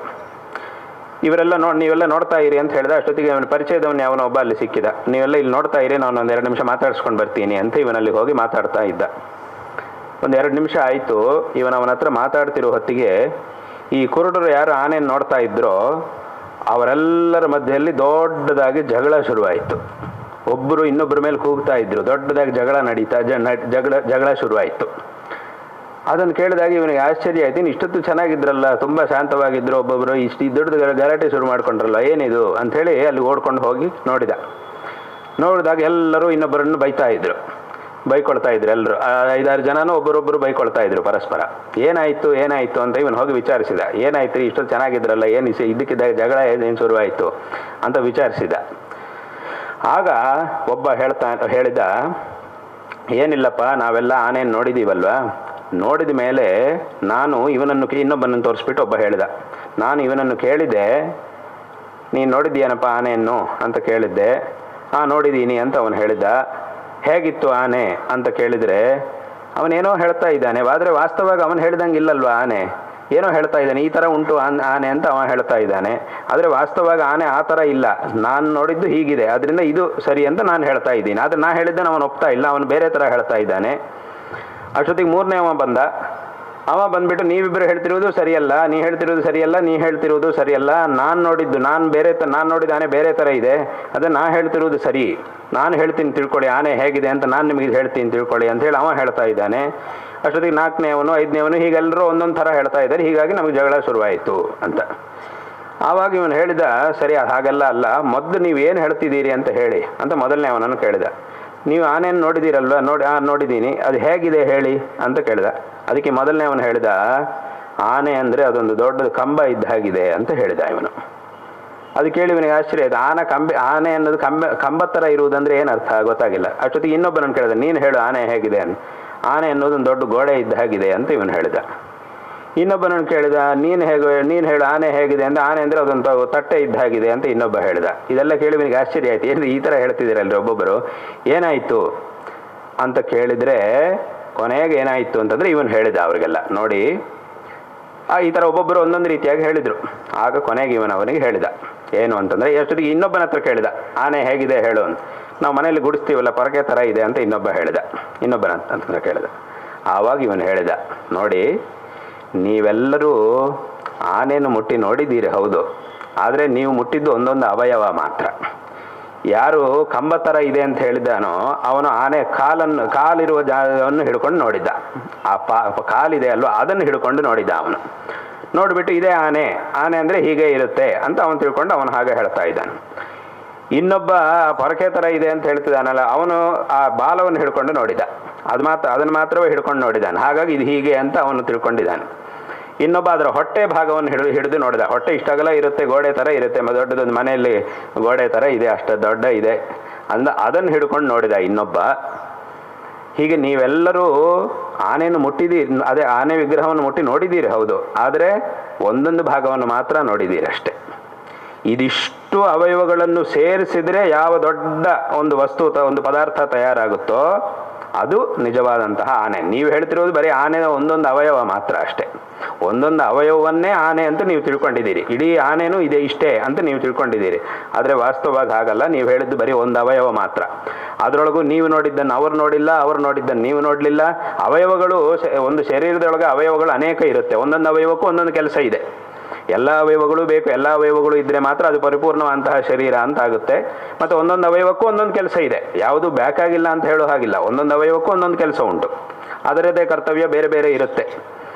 ಆದ್ದರಿಂದ ನೀವೆಲ್ಲ ಬರೀ ಒಂದೊಂದು ಅವಯವವನ್ನು ಮಾತ್ರ ಮುಟ್ಟಿ ನೋಡಿದ್ದಷ್ಟೇ, ಇದೆಲ್ಲದನ್ನು ಸೇರಿಸಿದರೆ ಯಾವುದ ಒಂದು ದೊಡ್ಡ ದ್ರವ್ಯವಾಗುತ್ತೋ ಅದೇ ನಿಜವಾದಂತಹ ಪರಿಪೂರ್ಣವಾದಂತಹ ಆನೆ ಅಂತಂದರೆ ಅದು ಅಂತ ಹೇಳಿದ ಮೇಲೆ ಆಮೇಲೆ ಅವರಿಗೆಲ್ಲ ಗೊತ್ತಾಯಿತು. ಓ ಸರಿ, ಹಾಗಿದ್ರೆ ನಾವೆಲ್ಲ ನೋಡಿ, ಅಂದರೆ ಅಲ್ಲಿಗೆ ಒಬ್ಬ ಕಾಲನ್ನು ಹಿಡ್ಕೊಂಡು ನೋಡಿದ, ಇನ್ನೊಬ್ಬ ಇದನ್ನು ಹೊಟ್ಟೆಯನ್ನು ಹಿಡ್ಕೊಂಡು ನೋಡಿದ್ದ, ಇನ್ನೊಬ್ಬ ಬಾಲವನ್ನು ಹಿಡ್ಕೊಂಡು ನೋಡಿದ, ಇನ್ನೊಬ್ಬ ಕಿವಿ ಭಾಗವನ್ನು ಹಿಡ್ಕೊಂಡು ನೋಡಿದ್ದ. ಈ ಒಬ್ಬೊಬ್ಬರು ಒಂದೊಂಥರ ಭಾಗವನ್ನು ಮಾತ್ರ ಹಿಡ್ಕೊಂಡು ಅಷ್ಟೇ ನಾನು ಪೂರ್ತಿ ನೋಡಿ ಆಯಿತು, ನನಗೆಲ್ಲ ಗೊತ್ತಾಯಿತು ಅಂತ ನೀವು ತಿಳ್ಕೊಂಡಿದ್ದರಿಂದ ಈ ಅಭಿಪ್ರಾಯ ಭೇದ ಬಂತು, ಈ ಜಗಳ ಬಂತು. ಆದರೆ ವಾಸ್ತವವಾಗಿ ಇದೆಲ್ಲವೂ ಸೇರಿದರೆ ಮಾತ್ರ ಆನೆ ಅಂತ ಅವನು ಆಮೇಲೆ ಹೇಳಿದ ಮೇಲೆ ಮತ್ತೆ ಅವರಿಗೆಲ್ಲ ಜಗಳ ಸರಿಯಾಯಿತು. ಇದೇ ರೀತಿಯಾದ ಕೆಲಸವನ್ನೇ ಶಂಕರ ಭಗವತ್ಪಾದಾಚಾರ್ಯರು ಮಾಡಿದರು. ಏನು ಅಂತಂದರೆ ಎಲ್ಲರೂ ಈಗ ಹೇಳಿದಂತೆ ನಮ್ಮ ಧರ್ಮ ಅಂತಂದರೆ, ನಮ್ಮ ಧರ್ಮಕ್ಕೆ ಮೂಲ ಅಂತಂದರೆ ವೇದಗಳು, ಪುರಾಣ, ವೇದಗಳು ಮತ್ತು ಆ ವೇದಗಳನ್ನು ಅನುಸರಿಸಿ ಬಂದಿರತಕ್ಕಂತಹ ಪುರಾಣ, ಇತಿಹಾಸ ಇತ್ಯಾದಿಗಳೆಲ್ಲ ನಮ್ಮ ವೈದಿಕ ವಾಂಗ್ಮಯದಲ್ಲಿವೆ. ಅನಂತವಾದ ಗ್ರಂಥಗಳು ಇವೆ, ವೇದಗಳು, ವೇದಾಂಗಗಳು, ಶಾಸ್ತ್ರಗಳು, ದರ್ಶನಗಳು, ಹೀಗೆ ಅನೇಕ ಇವೆ. ಪುರಾಣ, ಇತಿಹಾಸ, ಸ್ಮೃತಿ, ಅತ್ಯಂತ ವಿಸ್ತಾರವಾದಂತಹ ಒಂದು ವೈದಿಕ ವಾಂಗ್ಮಯವಿದೆ. ಈ ಇಡೀ ವೈದಿಕ ವಾಂಗ್ಮಯದಲ್ಲಿ ನಮ್ಮ ಧರ್ಮವು ಪ್ರತಿಪಾದಿಸಲ್ಪಟ್ಟಿದೆ. ಹಾಗಾಗಿ ಈ ಧರ್ಮದ ಪರಿಪೂರ್ಣವಾದಂತಹ ಒಂದು ತಿಳುವಳಿಕೆ ನಮಗೆ ಬೇಕು ಅಂತಂದರೆ ಬರೀ ಯಾವುದೋ ಒಂದು ಪುಸ್ತಕನ, ಯಾವುದೋ ಒಂದು ಪುರಾಣದಲ್ಲಿ ಒಂದು ಭಾಗವನ್ನು, ಒಂದು ಶ್ಲೋಕವನ್ನು ಮಾತ್ರ ನೋಡಿಕೊಂಡು ಇದೇ ಸರಿ, ನಾ ಹೇಳಿದ್ದೇ ಸರಿ ಅಂತ ಶುರು ಮಾಡಿದರೆ ಅದಾಗುವುದಿಲ್ಲ. ಪರಿಪೂರ್ಣವಾಗಿ ನಮ್ಮ ವೈದಿಕ ವಾಂಗ್ಮಯ ಏನು ಹೇಳ್ತಾ ಇದೆ ಅನ್ನೋದನ್ನು ನಾವು ನೋಡಬೇಕು. ಅದನ್ನು ನೋಡಬೇಕು, ನಾವೇ ಅದನ್ನೆಲ್ಲ ನೋಡಬೇಕು. ಇಲ್ಲ ಅದು ನಮ್ಮ ಕೈಯಲ್ಲಿ ಸಾಧ್ಯವಾಗುವುದಿಲ್ಲ ಅಂತಂದರೆ ಅದನ್ನು ಯಾರು ನೋಡಿದ್ದಾರೋ, ಯಾರು ತಿಳಿದಿದ್ದಾರೋ ಅದನ್ನು ಅವರು ತೋರಿಸಿದಂತಹ ಮಾರ್ಗದಲ್ಲಿ ನಾವು ಹೋಗಬೇಕು. ಹಾಗಿದ್ರೆ ಇಡೀ ನಮ್ಮ ವೈದಿಕ ವಾಂಗ್ಮಯವನ್ನು ನೋಡಿ ಅದರ ಸಾರಾಂಶ ಏನು ಅನ್ನೋದನ್ನು ನಮಗೆ ತಿಳಿಸುವವರು ಯಾರು ಅಂತಂದರೆ ಅವರೇ ಶಂಕರ ಭಗವತ್ಪಾದಾಚಾರ್ಯರು. ಹಾಗಾಗಿ ಅವ್ರ ಬಗ್ಗೆ ನಾವು ಹೇಳುವಾಗ ಪ್ರಸಿದ್ಧವಾಗಿ ನಾವು ಹೇಳುವಂತಹ ಮಾತೇನು? ಶ್ರುತಿ ಸ್ಮೃತಿ ಪುರಾಣಾನಾಂ ಆಲಯಂ ಅಂತ ನಾವು ಹೇಳ್ತೀವಿ. ಅವರೆಲ್ಲ ಶ್ರುತಿಗಳು, ಸ್ಮೃತಿಗಳು, ಪುರಾಣಗಳು ಎಲ್ಲ ಸಮಸ್ತ ವೈದಿಕ ವಾಂಗ್ಮಯವು ಗೊತ್ತಿದೆ, ಶಂಕರರಿಗೆ ತಿಳಿದಿದೆ. ಹಾಗಾಗಿ ಅವರು ಅದು ಎಲ್ಲವುದನ್ನು ನೋಡಿದ್ರಿಂದ ನಾವು ಅವರ ಗ್ರಂಥಗಳನ್ನು, ಅವರ ಭಾಷ್ಯಗಳನ್ನೆಲ್ಲ ನೋಡಿದರೆ ನಮಗೆ ಸಿಗುತ್ತೆ ಅವರು ಎಷ್ಟು ಗ್ರಂಥಗಳನ್ನು ನೋಡಿದ್ದಾರೆ. ಒಂದು ಅವರ ಭಾಷ್ಯದಲ್ಲಿ ಕೆಲವು ವಾಕ್ಯಗಳನ್ನು ನಾವು ನೋಡುವಾಗ ಅದರೊಳಗೆ ಅವರು ಒಂದೊಂದು ಗ್ರಂಥದಿಂದಲೂ ಯಾವ ಯಾವ ಗ್ರಂಥದಿಂದ ವಾಕ್ಯಗಳನ್ನು ಶಂಕರರು ತಮ್ಮ ಭಾಷ್ಯದಲ್ಲಿ ಉಲ್ಲೇಖ ಮಾಡ್ತಾರೋ ಆ ವಾಕ್ಯ ಎಲ್ಲಿಂದ ಅವರು ತೆಗೆದು ಇಲ್ಲಿ ಉಲ್ಲೇಖ ಮಾಡ್ತಾ ಇದ್ದಾರೆ, ಅದು ಯಾವ ಗ್ರಂಥದಲ್ಲಿದೆ, ಯಾವ ಪುರಾಣದಲ್ಲಿದೆ, ಯಾವ ವೇದದಲ್ಲಿದೆ ಅನ್ನೋದನ್ನು ನಾವು ಹುಡುಕಬೇಕು ಅಂತಂದರೆ ನಮ್ಮ ಮುಂದೆ ಒಂದು ದೊಡ್ಡ ಲೈಬ್ರರಿಯನ್ನು ಇಟ್ಕೊಂಡಿರ್ಬೇಕು. ನಾವು ದೊಡ್ಡ ಗ್ರಂಥಾಲಯಕ್ಕೆ ಹೋಗಿ ಅಲ್ಲಿ ನಿಂತ್ಕೊಂಡು ಈ ಭಾಷ್ಯವನ್ನು ಓದ್ತಾ ಓದ್ತಾ ಈ ವಾಕ್ಯ ಎಲ್ಲಿದೆ, ಈ ಪುಸ್ತಕ ತೆಗೆದು ನೋಡಬೇಕು, ಈ ವಾಕ್ಯ ಇನ್ನೊಂದು ಪುಸ್ತಕ ತೆಗೆದು ನೋಡಬೇಕು, ಇನ್ನೊಂದು ವಾಕ್ಯ ಅದಕ್ಕೆ ಇನ್ನೊಂದು ಪುಸ್ತಕ ತೆಗೆದು ನೋಡಬೇಕು. ಹೀಗೆ ಇಷ್ಟು ಪುಸ್ತಕಗಳು ಇವಾಗ ಅಂತಂದರೆ ಪುಸ್ತಕಗಳು ಅನೇಕ ಇವೆ, ಗ್ರಂಥಾಲಯಗಳು ಅನೇಕ ಇವೆ, ಪುಸ್ತಕಗಳನ್ನು ಮುದ್ರಣ ಮಾಡೋದು ತುಂಬ ಸುಲಭ. ಒಂದೇ ಸಲ ಎಷ್ಟೋ ಪುಸ್ತಕಗಳನ್ನು ಎಷ್ಟೋ ಕಾಪಿಗಳನ್ನು ಪ್ರಿಂಟ್ ಮಾಡ್ಬೋದು, ಅದೆಲ್ಲ ಇದೆ ಈಗಿನ ಕಾಲದಲ್ಲಿ. ಆದರೆ ಆಗಿನ ಕಾಲದಲ್ಲಿ ಅದು ಯಾವುದೂ ಇರಲಿಲ್ಲ. ಆದರೆ ಇದಿಷ್ಟು ಗ್ರಂಥಗಳಲ್ಲಿ ಏನಿದೆ ಅನ್ನೋದು ಪರಿಪೂರ್ಣವಾಗಿ ಅವರಿಗೆ ಗೊತ್ತಿದೆ. ಹಾಗಾಗಿ ಯಾವ ಗ್ರಂಥದಲ್ಲಿ ಎಲ್ಲಿದೆ, ಇಂತಹ ವಿಷಯಕ್ಕೆ ಸಂಬಂಧಪಟ್ಟಂತಹ ವಿಷಯ ಎಲ್ಲುಂಟು, ಯಾವ ಶ್ಲೋಕದಲ್ಲಿದೆ, ಅದೆಲ್ಲವುದನ್ನು ತಮ್ಮ ಭಾಷ್ಯದಲ್ಲಿ ಅವರು ಉಲ್ಲೇಖ ಮಾಡ್ತಾರೆ. ಹಾಗಾಗಿ ಇಡೀ ಭಾಷ್ಯ ಒಂದು ಶಂಕರರು ಬರೆದಿರುವಂತಹ ಒಂದು ಭಾಷ್ಯ ಪುಸ್ತಕದಲ್ಲಿರುವ ಆ ವಾಕ್ಯಗಳನ್ನು ನಾವು ಎಲ್ಲಿದೆ ಅಂತ, ಅದರ ಮೂಲ ಎಲ್ಲುಂಟು ಅಂತ ತೋರಿಸ್ಬೇಕು ಅಂತಂದರೆ ಈ ಒಂದು ಭಾಷ್ಯದ ಪುಸ್ತಕ ಜೊತೆಗೆ ಸಾವಿರಾರು ಪುಸ್ತಕಗಳು ನಮಗೆ ಬೇಕಾಗುತ್ತೆ.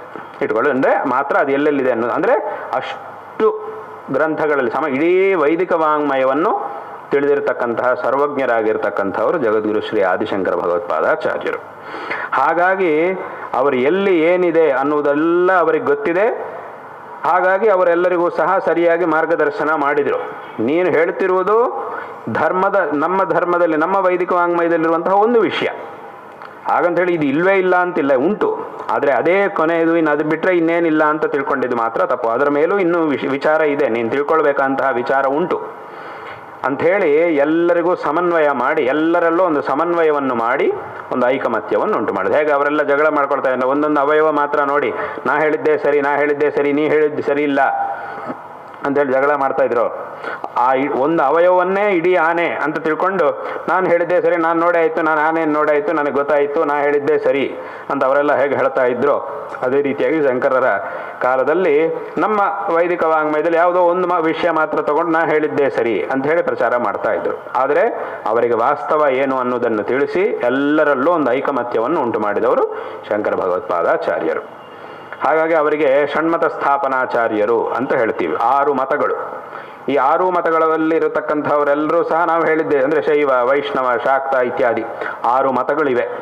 ಈ 6 ಮತಗಳಲ್ಲಿ ಇರುವವರು ನಾವು ಹೇಳಿದ್ದು ಮಾತ್ರವೇ ಸರಿ, ಉಳಿದವರು ಹೇಳಿದ್ದೆಲ್ಲ ತಪ್ಪು ಅಂತ ಹೇಳ್ತಾ ಇದ್ರು.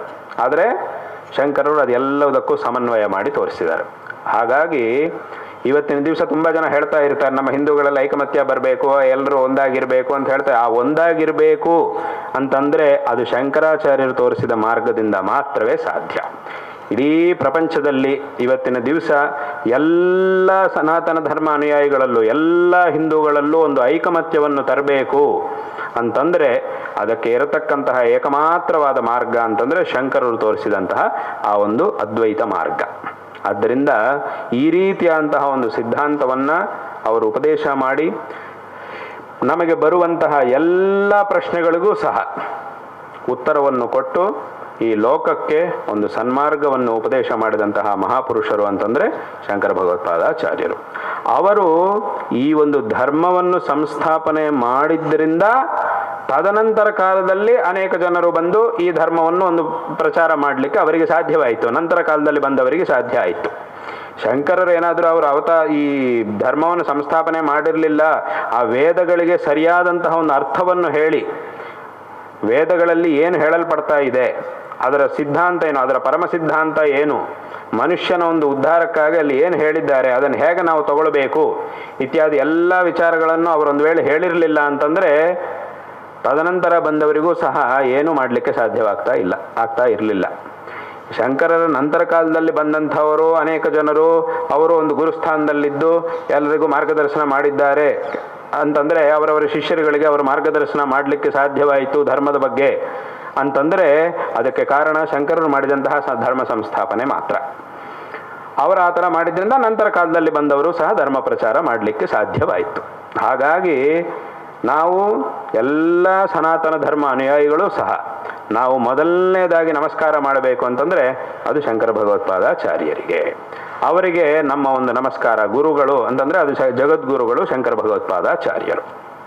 ಹಾಗಾಗಿ ಅವರು ಈ ಲೋಕಕ್ಕೆ ಮಾಡಿದಂತಹ ಒಂದು ಅನುಗ್ರಹವನ್ನು, ಈ ಲೋಕಕ್ಕೆ ಅವರು ಮಾಡಿದಂತಹ ಮಾರ್ಗದರ್ಶನವನ್ನು ಅದನ್ನು ಪ್ರತಿಯೊಬ್ಬರೂ ಸಹ ಚೆನ್ನಾಗಿ ತಿಳಿದುಕೊಂಡು ಅವರು ತೋರಿಸಿದಂತಹ ಮಾರ್ಗದಲ್ಲಿ ಹೋಗಿ ನಾವು ಈ ಜೀವನವನ್ನು ಸಾರ್ಥಕ ಮಾಡಿಕೊಳ್ಳಬೇಕು. ಇವತ್ತಿನ ದಿವಸ ಒಬ್ಬ ಪ್ರಧಾನಮಂತ್ರಿಯಿಂದ ಹಿಡಿದು ಒಬ್ಬ ಸಾಮಾನ್ಯ ವ್ಯಕ್ತಿ ತನಕ ಎಲ್ಲರೂ ಸಹ ಅತ್ಯಂತ ವಿನಮ್ರವಾಗಿ ಗೌರವಿಸುವಂತಹ ಗುರುಗಳು ಅಂತಂದರೆ ಅದು ಶಂಕರ ಭಗವತ್ಪಾದಾಚಾರ್ಯರು. ನಾವು ಇದನ್ನು ಪ್ರತ್ಯಕ್ಷವಾಗಿ ನೋಡಿದ್ದೀವಿ ಪ್ರತ್ಯಕ್ಷವಾಗಿ.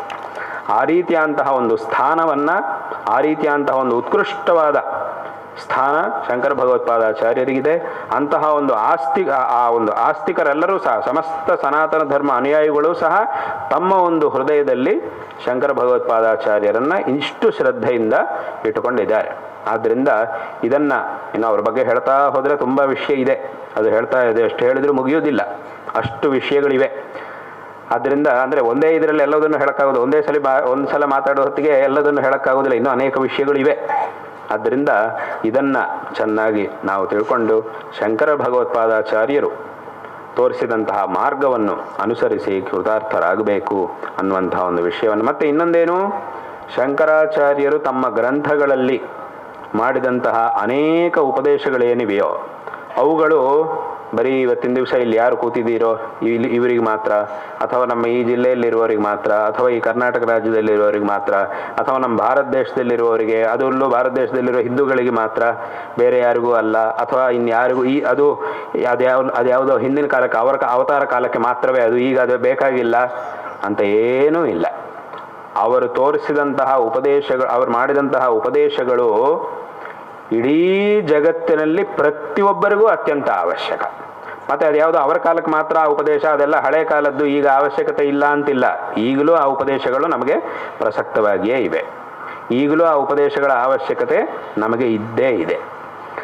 ಅಂದರೆ ಅದು ಯಾವುದೇ ಒಂದು ದೇಶ ಕಾಲ ಅನ್ನುವಂತಹ ಒಂದು ಸೀಮೆ ಇಲ್ಲ ಅದಕ್ಕೆ. ಆ ಉಪದೇಶಗಳ ಅವಶ್ಯಕತೆ ಎಲ್ಲರಿಗೂ ಇದೆ, ಎಲ್ಲ ಕಾಲಗಳಿಗೂ ಇದೆ. ಇವತ್ತಲ್ಲ, ಅವರ ಅವತಾರ ಕಾಲದಲ್ಲಿ ಮಾತ್ರ ಅಲ್ಲ, ಅಥವಾ ಇವತ್ತು ಅಲ್ಲ, ಅಥವಾ ಇನ್ನೊಂದು 1000 ವರ್ಷಗಳು, ಇನ್ನೊಂದು 10,000 ವರ್ಷಗಳ ಬೇಕಾದರೂ ಆಗಲಿ, ಆ ಉಪದೇಶದ ಅವಶ್ಯಕತೆ ಅನ್ನೋದು ಇದ್ದೇ ಇರುತ್ತೆ. ಅದು ಯಾವತ್ತೂ ಸಹ ಬದಲಾಗುವುದಿಲ್ಲ. ಆದ್ದರಿಂದ ಈ ರೀತಿಯಾದಂತಹ ಅನೇಕ ವಿಷಯಗಳನ್ನು, ಅಂದರೆ ಒಂದು ಸಾಮಾನ್ಯವಾಗಿ ಅತ್ಯಂತ ಪ್ರಾಥಮಿಕವಾದಂತಹ ವಿಚಾರದಿಂದ ಹಿಡಿದು ಅತ್ಯಂತ ಉತ್ಕೃಷ್ಟವಾದಂತಹ ಅದ್ವೈತ ಸಿದ್ಧಾಂತದವರೆಗೆ ಎಲ್ಲ ರೀತಿಯಂತಹ ವಿಚಾರಗಳನ್ನು ಶಂಕರರು ತಮ್ಮ ಗ್ರಂಥಗಳಲ್ಲಿ ಉಪದೇಶ ಮಾಡಿದ್ದಾರೆ. ಅಂದರೆ ಉದಾಹರಣೆಗೆ ಒಂದು ಗ್ರಂಥ ಅಂದರೆ ಎಲ್ಲರಿಗೂ ಪ್ರಸಿದ್ಧವಾಗಿರುವಂತಹ ಒಂದು ಭಜಗೋವಿಂದ ಸ್ತೋತ್ರ ಅಂತ ಒಂದು ಗ್ರಂಥ ಇದೆ, ತುಂಬ ಜನರಿಗೆ ಗೊತ್ತಿರುವಂತಹದ್ದೇ. ಆ ಭಜಗೋವಿಂದ ಸ್ತೋತ್ರವನ್ನು ಚಿಕ್ಕ ವಯಸ್ಸಿನಲ್ಲಿ ನಾವು ಒಂದ್ಸಲ ಓದಿದಾಗ ಒಂದಿಷ್ಟು ನಮಗೆ ಅರ್ಥ ಆಗುತ್ತೆ. ಆಮೇಲೆ ಜೀವನ ಪೂರ್ತಿ ಕೊನೆ ತನಕನೂ ಅದನ್ನು ನಾವು ಓದ್ತಾ ಇದ್ದರೆ ನಾವು ಇಡೀ ಪ್ರಪಂಚದಲ್ಲಿ ನಮ್ಮ ಇಡೀ ಜೀವನದಲ್ಲಿ ನಾವು ಏನೇನು ನೋಡಿದ್ದೀವೋ, ನಮಗೆ ಯಾವ ಸಂದರ್ಭದಲ್ಲಿ ಏನೇನು ಬೇಕಾಗಿತ್ತೋ ಅದೆಲ್ಲವೂ ನಮಗೆ ಅದರೊಳಗೆ ಕಾಣುತ್ತೆ. ಇಡೀ ಜೀವನದಲ್ಲಿ ನಾವು ಏನು ಅನುಭವಿಸ್ತಾ ಇರ್ತೀವೋ, ಎಷ್ಟು ವಿಷಯಗಳನ್ನು ನಾವು ಅನುಭವಿಸಿದ್ದೀವಿ, ಒಳ್ಳೆಯದು ಇರುತ್ತೆ, ಕೆಟ್ಟದ್ದು ಇರುತ್ತೆ, ಎಲ್ಲದನ್ನು ನಾವು ಅನುಭವಿಸ್ತಾ ಇರ್ತೀವಿ ಜೀವನದಲ್ಲಿ. ಅದು ಎಲ್ಲವುದನ್ನು ಸಹ ಒಂದು ಸಣ್ಣ ಗ್ರಂಥದಲ್ಲಿ ಶಂಕರರು ಅಷ್ಟನ್ನು ಹೇಳೇ ಆಗಿದೆ. ನಾವು ಎಷ್ಟು ವಿಷಯಗಳನ್ನು ಲೋಕದಲ್ಲಿ ಪ್ರಪಂಚದಲ್ಲಿ ನೋಡಿದ್ರು ಅನುಭವಿಸಿದ್ರು ಅದು ನಮಗೆ ಈ ಗ್ರಂಥಲೋ ಅದನ್ನು ಇಲ್ಲೇ ಹೇಳಿದ್ದಾರೆ ಶಂಕರರು, ಯಾವತ್ತೋ ಇಲ್ಲೇ ಹೇಳೇ ಆಗಿದೆ.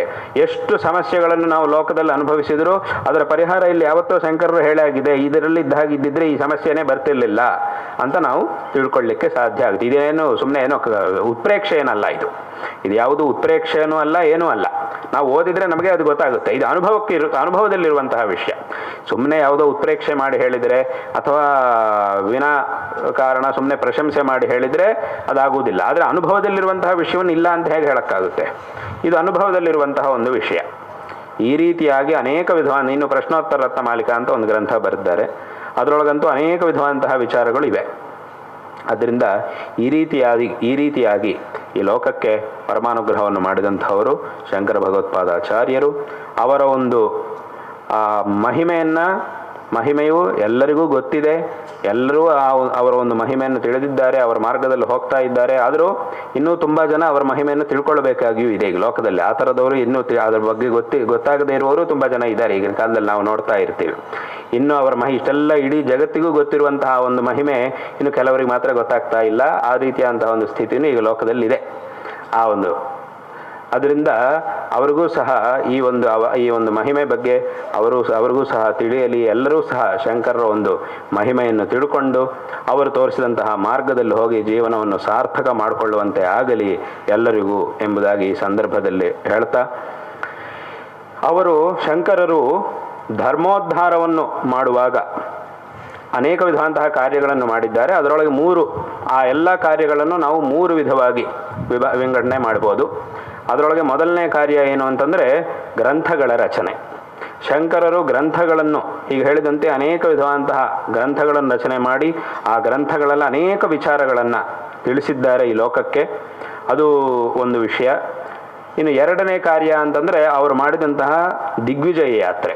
ಭಾರತದಲ್ಲಿ ಎಲ್ಲ ಕಡೆಯಲ್ಲೂ ಅವರು ಸಂಚಾರ ಮಾಡಿ ಕಾಶ್ಮೀರದಿಂದ ಕನ್ಯಾಕುಮಾರಿ ತನಕ ಎಲ್ಲ ಕಡೆಯೂ ಸಹ ಅವರು ಸಂಚಾರ ಮಾಡಿದರು. ಈ ಕಡೆ ನಮಗೆ ಕಾಶ್ಮೀರದಿಂದ ಕನ್ಯಾಕುಮಾರಿ ತನಕ, ಅದೇ ರೀತಿ ಈ ಕಡೆ ದ್ವಾರಕದಿಂದ ಕಾಮಾಖ್ಯ ತನಕ ಎಲ್ಲ ಕಡೆಯೂ ಅವರು ದಿಗ್ವಿಜಯ ಯಾತ್ರೆಯನ್ನು ಮಾಡಿದರು. ಅನೇಕ ಕ್ಷೇತ್ರಗಳಲ್ಲಿದ್ದಂತಹ ಬೇರೆ ಬೇರೆ ರೀತಿಯಂತಹ ತಾಮಸಿಕ ಆಚಾರಗಳು, ಅವೈದಿಕವಾದಂತಹ ಆಚಾರಗಳನ್ನೆಲ್ಲ ಹೋಗಲಾಡಿಸಿ ಸರಿಯಾದಂತಹ ಸಾತ್ವಿಕವಾದಂತಹ ಶಾಸ್ತ್ರೀಯವಾದಂತಹ ಸಂಪ್ರದಾಯಗಳನ್ನು ಅಲ್ಲಿ ಏರ್ಪಡಿಸಿದ್ದಾರೆ. ಇವತ್ತಿಗೂ ಸಹ ನಾವು ಅದನ್ನು ನೋಡಬಹುದಾಗಿದೆ ಆಯಾ ಕ್ಷೇತ್ರಗಳಲ್ಲಿ. ಮತ್ತು ಯಾರ್ಯಾರಿಗೆ ಹೇಳಿದಂತೆ ತಪ್ಪಾದ ಮಾರ್ಗದಲ್ಲಿ ಹೋಗ್ತಾ ಇದ್ರೋ ಅವರೆಲ್ಲರಿಗೂ ಸಹ ಸರಿಯಾದಂತಹ ತಿಳುವಳಿಕೆಯನ್ನುಂಟು ಮಾಡಿ ಸತ್ಯವಾದಂತಹ ಶಾಸ್ತ್ರೀಯ ಸಿದ್ಧಾಂತವನ್ನು, ನಮ್ಮ ಧರ್ಮದ, ಹಿಂದೂ ಧರ್ಮದ ಒಂದು ತತ್ವವನ್ನು ಅವರೆಲ್ಲರಿಗೂ ಸಹ ಉಪದೇಶ ಮಾಡಿ ಅವರೆಲ್ಲರನ್ನು ಸರಿಯಾದ ಮಾರ್ಗಕ್ಕೆ ಕರ್ಕೊಂಡು ಬಂದಿದ್ದರು. ಈ ಎಲ್ಲ ಕಾರ್ಯಗಳನ್ನು ಅವರು ತಮ್ಮ ಯಾತ್ರೆಗಳಲ್ಲಿ ಮಾಡಿದ್ದಾರೆ, ದಿಗ್ವಿಜಯ ಯಾತ್ರೆಯಲ್ಲಿ ಮಾಡಿದ್ದಾರೆ. ಹಾಗೆ ಮೂರನೇ ಕಾರ್ಯ ಅಂತಂದರೆ ನಮ್ಮ ಭಾರತ ದೇಶದ 4 ದಿಕ್ಕುಗಳಲ್ಲಿ 4 ಆಮ್ನಾಯ ಪೀಠಗಳನ್ನು ಸ್ಥಾಪನೆ ಮಾಡಿದರು. ಚತುರಾಮ್ನಾಯ ಪೀಠಗಳನ್ನು ಸ್ಥಾಪನೆ ಮಾಡಿದರು.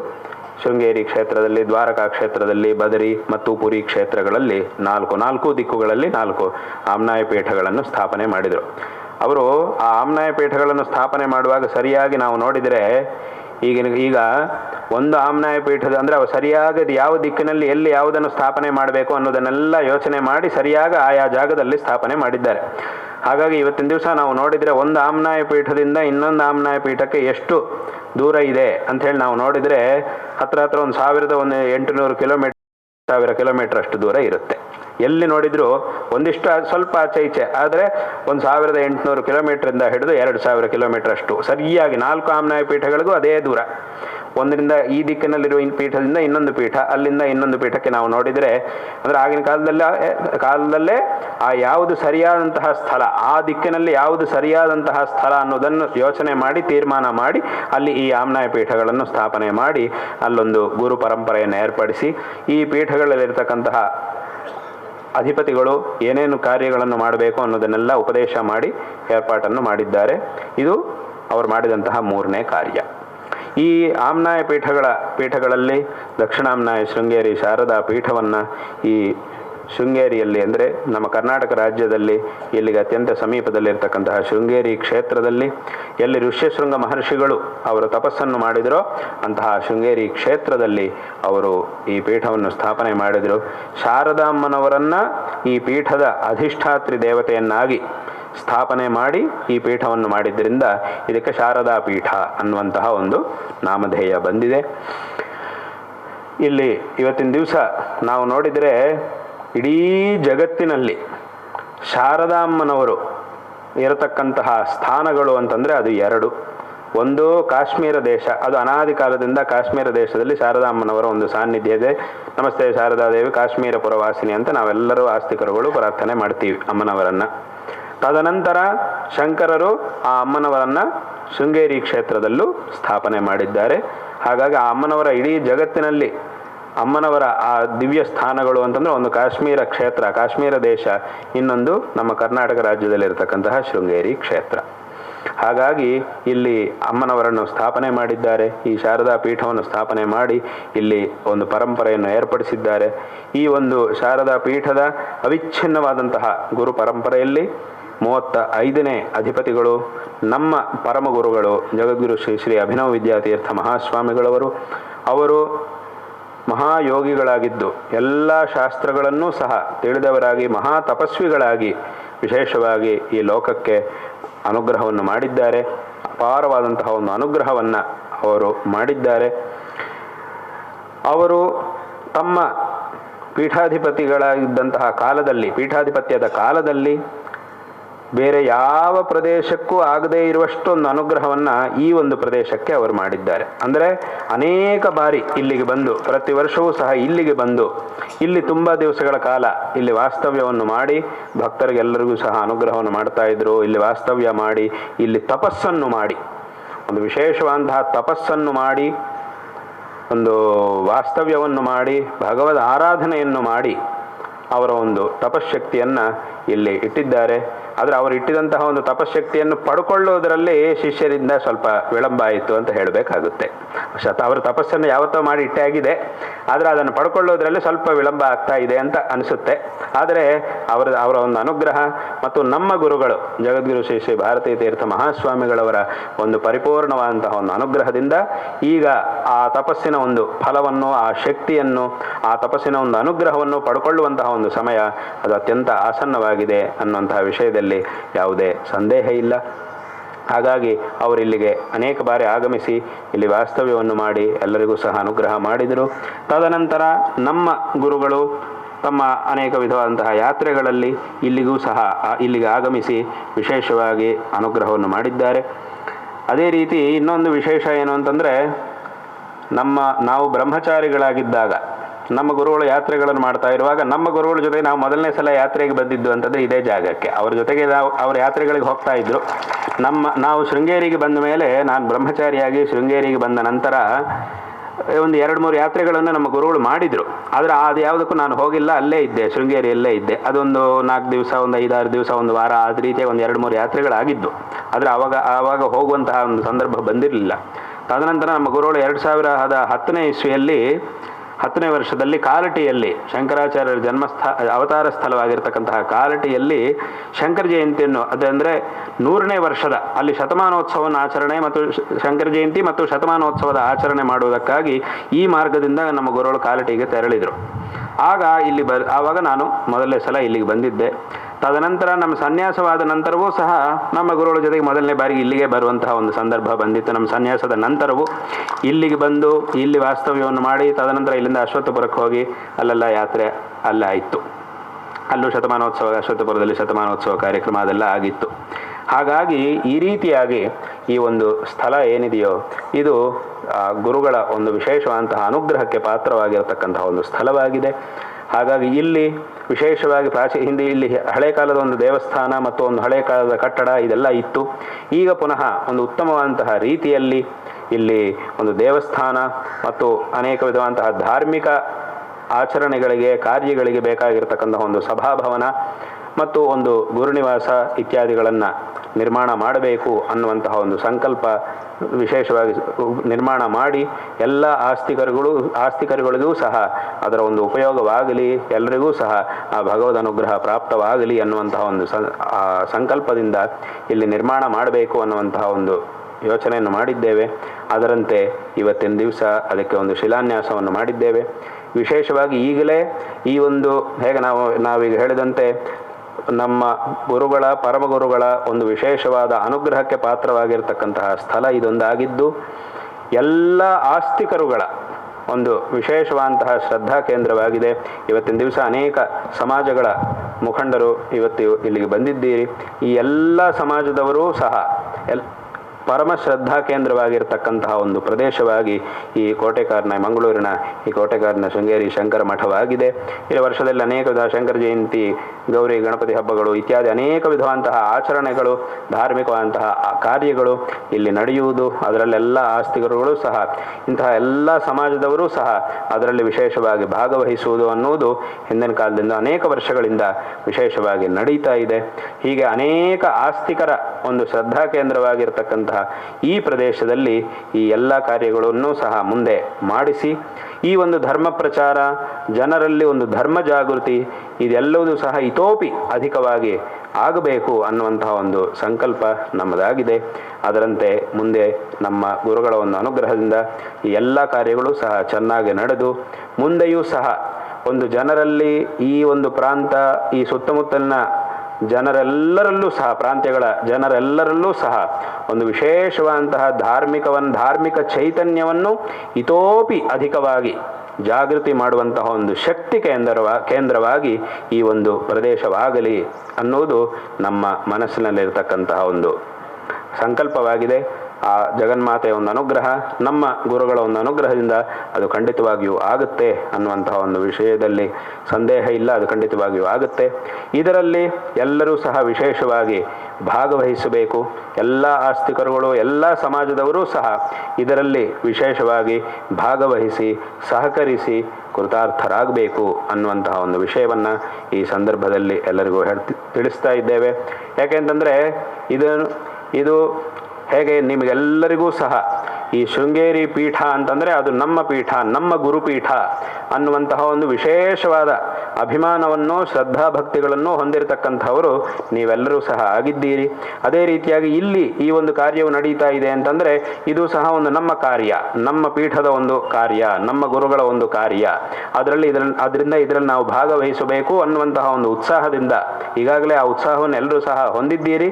ಅದೇ ರೀತಿಯಾಗಿ ಇತೋಪಿ ಅಧಿಕವಾದಂತಹ ಒಂದು ಉತ್ಸಾಹದಿಂದ ಇದರಲ್ಲಿ ಭಾಗವಹಿಸಿ ಕೃತಾರ್ಥರಾಗಬೇಕು, ಪುಣ್ಯವನ್ನು ಪಡ್ಕೊಳ್ಳಬೇಕು ಅನ್ನುವಂತಹ ಒಂದು ವಿಷಯವನ್ನು ಈ ಸಂದರ್ಭದಲ್ಲಿ ಹೇಳ್ತಾ, ವಿಶೇಷವಾಗಿ ಈಗ ಹೇಳಿದಂತೆ ಒಂದು ದೇವಸ್ಥಾನ, ಆ ಒಂದು ದೇವಸ್ಥಾನದಲ್ಲಿ ಅಮ್ಮನವರ ಒಂದು ಸಾನ್ನಿಧ್ಯ, ಅದೇ ರೀತಿಯಾಗಿ ಧಾರ್ಮಿಕವಾದಂತಹ ಮನುಷ್ಯನಿಗೆ ಅನೇಕ ವಿಧವಾದಂತಹ ಧಾರ್ಮಿಕ ಕಾರ್ಯಗಳನ್ನು ಮಾಡಿಕೊಳ್ಳುವಂತಹ ಒಂದು ವಿಚಾರವನ್ನು ಶಾಸ್ತ್ರಗಳಲ್ಲಿ ಹೇಳಿದ್ದಾರೆ. ಮನುಷ್ಯನು ತನ್ನ ಜೀವನದಲ್ಲಿ ಆಯಾ ಸಂದರ್ಭಗಳಲ್ಲಿ ಧಾರ್ಮಿಕವಾದಂತಹ ಆಚರಣೆಗಳನ್ನು ಮಾಡಿಕೊಳ್ಳಬೇಕು, ಸಂಸ್ಕಾರಗಳನ್ನು ಪಡ್ಕೊಳ್ಳಬೇಕು, ಭಗವದ್ ಆರಾಧನೆಯನ್ನು ಮಾಡಬೇಕು. ಈ ರೀತಿಯಾಗಿ ಅನೇಕ ವಿಷಯಗಳನ್ನು ಶಾಸ್ತ್ರವು ಹೇಳಿದೆ. ಇದನ್ನೆಲ್ಲ ಮಾಡುವುದರಿಂದ ನಮ್ಮ ಜೀವನ ಸಾರ್ಥಕ ಆಗುತ್ತೆ. ಹಾಗಾಗಿ ಅಂತಹ ಒಂದು ಧಾರ್ಮಿಕವಾದಂತಹ ಆಚರಣೆಗಳಿಗೆ ಬೇಕಾದಂತಹ ಒಂದು ವ್ಯವಸ್ಥೆಯನ್ನು ಸಹ ಇಲ್ಲಿ ಮಾಡಬೇಕು. ಅದೇ ರೀತಿಯ ನಮ್ಮ ಮನಸ್ಸಿನಲ್ಲಿ ಇನ್ನೂ ಒಂದು ಸಂಕಲ್ಪವಿದೆ. ಏನು ಅಂತಂದರೆ, ವಿಶೇಷವಾಗಿ ನಾವು ಆರಂಭದಲ್ಲಿ ಹೇಳಿದಂತೆ ನಮ್ಮ ಒಂದು ಧರ್ಮಕ್ಕೆ ಮೂಲ ವೇದಗಳು. ಅಂತಹ ಒಂದು ವೇದಗಳೂ ಸಹ ವಿಶೇಷವಾಗಿ ವೇದಗಳನ್ನು ಅಧ್ಯಯನ ಮಾಡುವುದು ಅಂತಂದರೆ ಹಿಂದಿನ ಕಾಲದಿಂದಲೂ ಸಹ ಗುರುಕುಲ ಪಾಠಶಾಲೆಗಳಲ್ಲಿ ವೇದಗಳನ್ನು ಅಧ್ಯಯನ ಮಾಡುವುದು ಅನ್ನುವಂತಹ ಒಂದು ಕ್ರಮ ಹಿಂದಿನ ಕಾಲದಿಂದಲೂ ಬಂದಿದೆ. ಅದಕ್ಕೊಂದು ಪದ್ಧತಿ ಇದೆ. ಇಂತಹ ಒಂದು ಪದ್ಧತಿಯಲ್ಲಿ ಇಂತಹ ಒಂದು ನಿಯಮಗಳಿಂದ ವೇದಗಳನ್ನು ಅಧ್ಯಯನ ಮಾಡಬೇಕು, ವೇದಗಳು ಮತ್ತು ಶಾಸ್ತ್ರ ಇತ್ಯಾದಿಗಳನ್ನು ಅಧ್ಯಯನ ಮಾಡಬೇಕು ಅನ್ನುವಂತಹ ಒಂದು ಸಂಪ್ರದಾಯ ಹಿಂದಿನ ಕಾಲದಿಂದಲೂ ಬಂದಿದೆ. ಅದರಿಂದ ಅಂತಹ ಒಂದು ವೇದ ಪ್ರಚಾರ ಕಾರ್ಯ, ಒಂದು ಗುರುಕುಲ, ಒಂದು ಪಾಠಶಾಲೆ ಮೂಲಕವಾಗಿ ಆ ವೇದಗಳ ಪ್ರಚಾರ ಕಾರ್ಯವೂ ಸಹ ಈ ಒಂದು ಪ್ರದೇಶದಲ್ಲಿ ವಿಶೇಷವಾಗಿ ಆಗಬೇಕು. ತದ್ವಾರ ಇತೋಪಿ ಅಧಿಕವಾಗಿ ನಾವು ಹೇಳಿದಂತೆ ಆ ಒಂದು ಶ್ರದ್ಧಾ ಕೇಂದ್ರವಾಗಿ ಆ ಭಗವಂತನ ಸಾನ್ನಿಧ್ಯ ಮತ್ತು ಆ ವೇದಗಳ ಒಂದು ಪ್ರಚಾರ, ಒಂದು ವೇದ ಪಾಠಶಾಲೆಯು ಅದೂ ಸಹ ಈ ಒಂದು ಪ್ರದೇಶದಲ್ಲಿ ಆಗಿ ತದ್ವಾರ ಇತೋಪಿ ಅಧಿಕವಾಗಿ ನಮ್ಮ ಧರ್ಮದ ಒಂದು ಜಾಗೃತಿ ಉಂಟಾಗಿ ತದ್ವಾರ ಎಲ್ಲರಿಗೂ ಸಹ ಶ್ರೇಯಸ್ಸುಂಟಾಗಲಿ ಅನ್ನುವಂಥ ಒಂದು ಸಂಕಲ್ಪವೂ ಸಹ ಮುಂದೆ ಇದೆ. ಅದೆಲ್ಲವೂ ಸಹ ಈಗ ಮುಂದೆ ಒಂದೊಂದಾಗಿ ಅದನ್ನೆಲ್ಲ ಮಾಡಬೇಕಾಗಿದೆ. ಆ ಎಲ್ಲ ಕಾರ್ಯಗಳು ಸಹ ನಡೆಯಲಿ ಎಂಬುದಾಗಿ ಮತ್ತೊಮ್ಮೆ ಹೇಳ್ತಾ ಎಲ್ಲರಿಗೂ ಈ ಸಂದರ್ಭದಲ್ಲಿ ನಾರಾಯಣ ಸ್ಮರಣ ಪೂರ್ವಕವಾಗಿ ಆಶೀರ್ವಾದಗಳನ್ನು ಮಾಡ್ತಾ ಇದ್ದೇವೆ. ಈ ಒಂದು ಸಂದರ್ಭದಲ್ಲಿ ನಾವು ಇವತ್ತು ಇಲ್ಲಿಗೆ ಆಗಮಿಸಿದ್ದೇವೆ. ನಮ್ಮ ಜೊತೆಯಲ್ಲೇ ನಮ್ಮ ಅತ್ಯಂತ ಪ್ರೀತಿಪಾತ್ರರಾಗಿರ್ತಕ್ಕಂಥವರು ಈ ಪೀಠದ ಆಡಳಿತಾಧಿಕಾರಿಗಳಾಗಿ ಅವರು ಜವಾಬ್ದಾರಿ, ನಮ್ಮ ಗುರುಗಳ ನಮ್ಮ ಅಪ್ಪಣೆಯಂತೆ ಪೀಠದ ಆಡಳಿತಾಧಿಕಾರಿಗಳಾಗಿ ಇದರ ಒಂದು ಜವಾಬ್ದಾರಿಯನ್ನು ವಹಿಸಿಕೊಂಡು ಈಗ ಒಂದಿಷ್ಟು ದಿವಸಗಳಲ್ಲಿ ಅವರಿಗೆ 1 ವರ್ಷ ಪೂರೈಸುತ್ತೆ. ಅವರ ಆಡಳಿತಾಧಿಕಾರಿಗಳಾಗಿ 1 ವರ್ಷ ಆಗುತ್ತೆ. ಈ 1 ವರ್ಷದಲ್ಲಿ ಅನೇಕ ವಿಧವಾದಂತಹ ಅತ್ಯಂತ ಸಾರ್ಥಕವಾಗಿ ಈ 1 ವರ್ಷದ, ಯಾಕೆಂತಂದರೆ ನಮಗೆ ಆ ಗುರು ಸೇವೆಯನ್ನು ಮಾಡುವಂತಹ ಒಂದು ಅವಕಾಶ ಸ್ವಲ್ಪ ಕಾಲ ಸಿಗುವುದೇ ತುಂಬ ಕಷ್ಟ. ಅದು ಒಂದು ಸಿಗುವುದು ತುಂಬ ಕಷ್ಟ. ಆ ಸಿಕ್ಕಿದ್ದನ್ನು ಸಾರ್ಥಕ ಮಾಡಿಕೊಳ್ಳುವುದು ತುಂಬ ಕಷ್ಟ.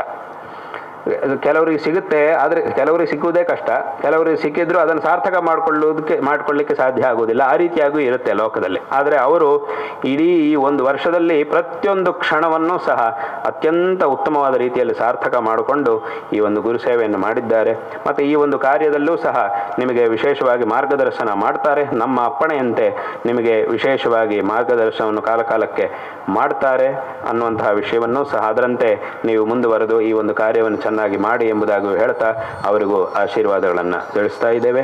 ಅದೇ ರೀತಿಯಾಗಿ ನಮ್ಮ ಪ್ರೀತಿಪಾತ್ರರಾಗಿರ್ತಕ್ಕಂತಹ ಸತ್ಶಂಕರ್ ಬಳ್ಳಾವ ಅವರು ಧರ್ಮಾಧಿಕಾರಿಗಳಾಗಿ ಅನೇಕ ವರ್ಷಗಳ ಹಿಂದೆ, ಅನೇಕ ದಶಕಗಳ ಹಿಂದೆ ನಮ್ಮ ಗುರುಗಳಿಂದ ಅವರು ನೇಮಕಗೊಂಡು ಈ ಒಂದು ಪ್ರಾಂತ್ಯದಲ್ಲಿ ಈ ಸುತ್ತಮುತ್ತಲಿರುವಂತಹ ಎಲ್ಲ ಪ್ರಾಂತ್ಯಗಳಲ್ಲೂ ಸಹ ಸುತ್ತಮುತ್ತಲಿನ ಎಲ್ಲ ಪ್ರಾಂತಗಳಲ್ಲೂ ಸಹ ಜನರೆಲ್ಲರಲ್ಲೂ ಒಂದು ಐಕಮತ್ಯವನ್ನು ಉಂಟು ಮಾಡಿ ಎಲ್ಲ ಸಮಾಜದವರಲ್ಲೂ ಶಂಕರರ ಮತ್ತು ಶಂಕರಾಚಾರ್ಯರ ತತ್ವ ಇದರ ಬಗ್ಗೆ ಒಂದು ವಿಶೇಷವಾದಂತಹ ಒಂದು ಐಕಮತ್ಯವನ್ನು, ಒಂದು ಜಾಗೃತಿಯನ್ನು ಉಂಟು ಮಾಡಿ ಅವರೆಲ್ಲರಿಗೂ ಸಹ ಶೃಂಗೇರಿಯ ಒಂದು ಮಾರ್ಗದರ್ಶನವನ್ನು ಮಾಡಿ, ಅಂದರೆ ಹಿಂದಿನ ಕಾಲದಲ್ಲಿ ಅನೇಕ ಸಮಾಜಗಳಿಗಿದ್ದಂತಹ ಒಂದು ಗುರು ಶಿಷ್ಯ ಸಂಬಂಧ ಗುರುಪೀಠದ ಜೊತೆಗೆ ಮಧ್ಯದಲ್ಲಿ ಅಲ್ಲಲ್ಲಿ ಸ್ವಲ್ಪ ವಿಚ್ಛಿತ್ತಿ ಆಯಿತು. ಆದರೆ ಅದನ್ನೆಲ್ಲ ಪುನಃ ಸರಿ ಮಾಡಿ ಅವರು ಈ ಧರ್ಮಾಧಿಕಾರಿಗಳಾಗಿ ಸೇವೆಯನ್ನು ಮಾಡ್ತಾ ಇರುವಂತಹ ಈ ಕಾಲದಲ್ಲಿ, ಅವರು ಧರ್ಮಾಧಿಕಾರಿಗಳಾಗಿ ಕೆಲಸ ಮಾಡ್ತಾ ಇರುವ ಕಾಲದಲ್ಲಿ ಆ ಒಂದು ಬಿಟ್ಟು ಹೋಗಿರುವಂತಹ ಗುರು ಶಿಷ್ಯ ಸಂಬಂಧವನ್ನು, ಗುರುಪೀಠದ ಜೊತೆಗಿನ ಸಂಬಂಧವನ್ನು ಮತ್ತೆ ಪುನಃ ಉಂಟು ಮಾಡಿ ಒಂದು ವಿಶೇಷವಾದ ಸೇವೆಯನ್ನು ಮಾಡಿ ನಮ್ಮ ಪ್ರೀತಿಗೆ ಪಾತ್ರರಾಗಿದ್ದಾರೆ. ಅವರಿಗೂ ಸಹ ಈ ಸಂದರ್ಭದಲ್ಲಿ ಆಶೀರ್ವಾದಗಳನ್ನು ತಿಳಿಸ್ತಾ, ಅವರಿಗೂ ಅವರ ಪರಿವಾರಕ್ಕೂ ಸಹ ನಮ್ಮ ಆಶೀರ್ವಾದಗಳನ್ನು ತಿಳಿಸ್ತಾ, ಮತ್ತು ಇನ್ನೂ ಅನೇಕ ಜನರು, ಈಗಾಗಲೇ ನಾನು ಹೇಳಿದಂತೆ ಎಲ್ಲ ಸಮಾಜದ ಅನೇಕ ಜನರು ಸಹ ಇವತ್ತು ಇಲ್ಲಿಗೆ ಬಂದಿದ್ದೀರಿ. ಮತ್ತು ನಾನು ಪ್ರತ್ಯೇಕವಾಗಿ ಹೆಸರುಗಳು ಹೇಳ್ತಾ ಇಲ್ಲ, ಯಾರು ನಮ್ಮ ಹೆಸರು ಹೇಳಲಿಲ್ಲ ಅಂತ ಯಾರು ತಿಳ್ಕೊಳ್ಬೇಡಿ. ನಮಗೆಲ್ಲರೂ ಗೊತ್ತಿದ್ದಾರೆ, ಎಲ್ಲರ ಒಂದು ಪರಿಚಯವೂ ನಮಗಿದೆ. ಅದರಿಂದ ಎಲ್ಲರಿಗೂ ಸಹ ಮತ್ತೊಮ್ಮೆ ನಾವು ಒಂದೇ ಮಾತಿನಲ್ಲಿ ಎಲ್ಲರಿಗೂ ಸಹ ನಾವು ಆಶೀರ್ವಾದಗಳನ್ನು ತಿಳಿಸ್ತಾ ಇದ್ದೇವೆ. ಎಲ್ಲ ಸಮಾಜದವರಿಗೂ, ಎಲ್ಲ ಶ್ರೀಮಠದ ಶಿಷ್ಯರಾಗಿರ್ತಕ್ಕಂತಹ ಎಲ್ಲ ಜನರಿಗೂ ಮತ್ತು ಇಲ್ಲಿಗೆ ಆಗಮಿಸಿದಂತಹ ಎಲ್ಲ ವೈದಿಕರಿಗೂ ಸಹ ಸತ್ಯಕೃಷ್ಣ ಭಟ್ರು ನಮ್ಮ ಪ್ರೀತಿಪಾತ್ರರಾಗಿರ್ತಕ್ಕಂಥವರು, ಅವರು ಮತ್ತು ಎಲ್ಲರಿಗೂ ಸಹ ನಮ್ಮ ಆಶೀರ್ವಾದಗಳನ್ನು ತಿಳಿಸಿ ಈ ಮಾತುಗಳನ್ನು ಇಲ್ಲಿಗೆ ಮುಕ್ತಾಯ ಮಾಡ್ತೇವೆ. ಹರ ನಮಃ ಪಾರ್ವತೀಪತಯೇ, ಹರ ಹರ ಮಹಾದೇವ.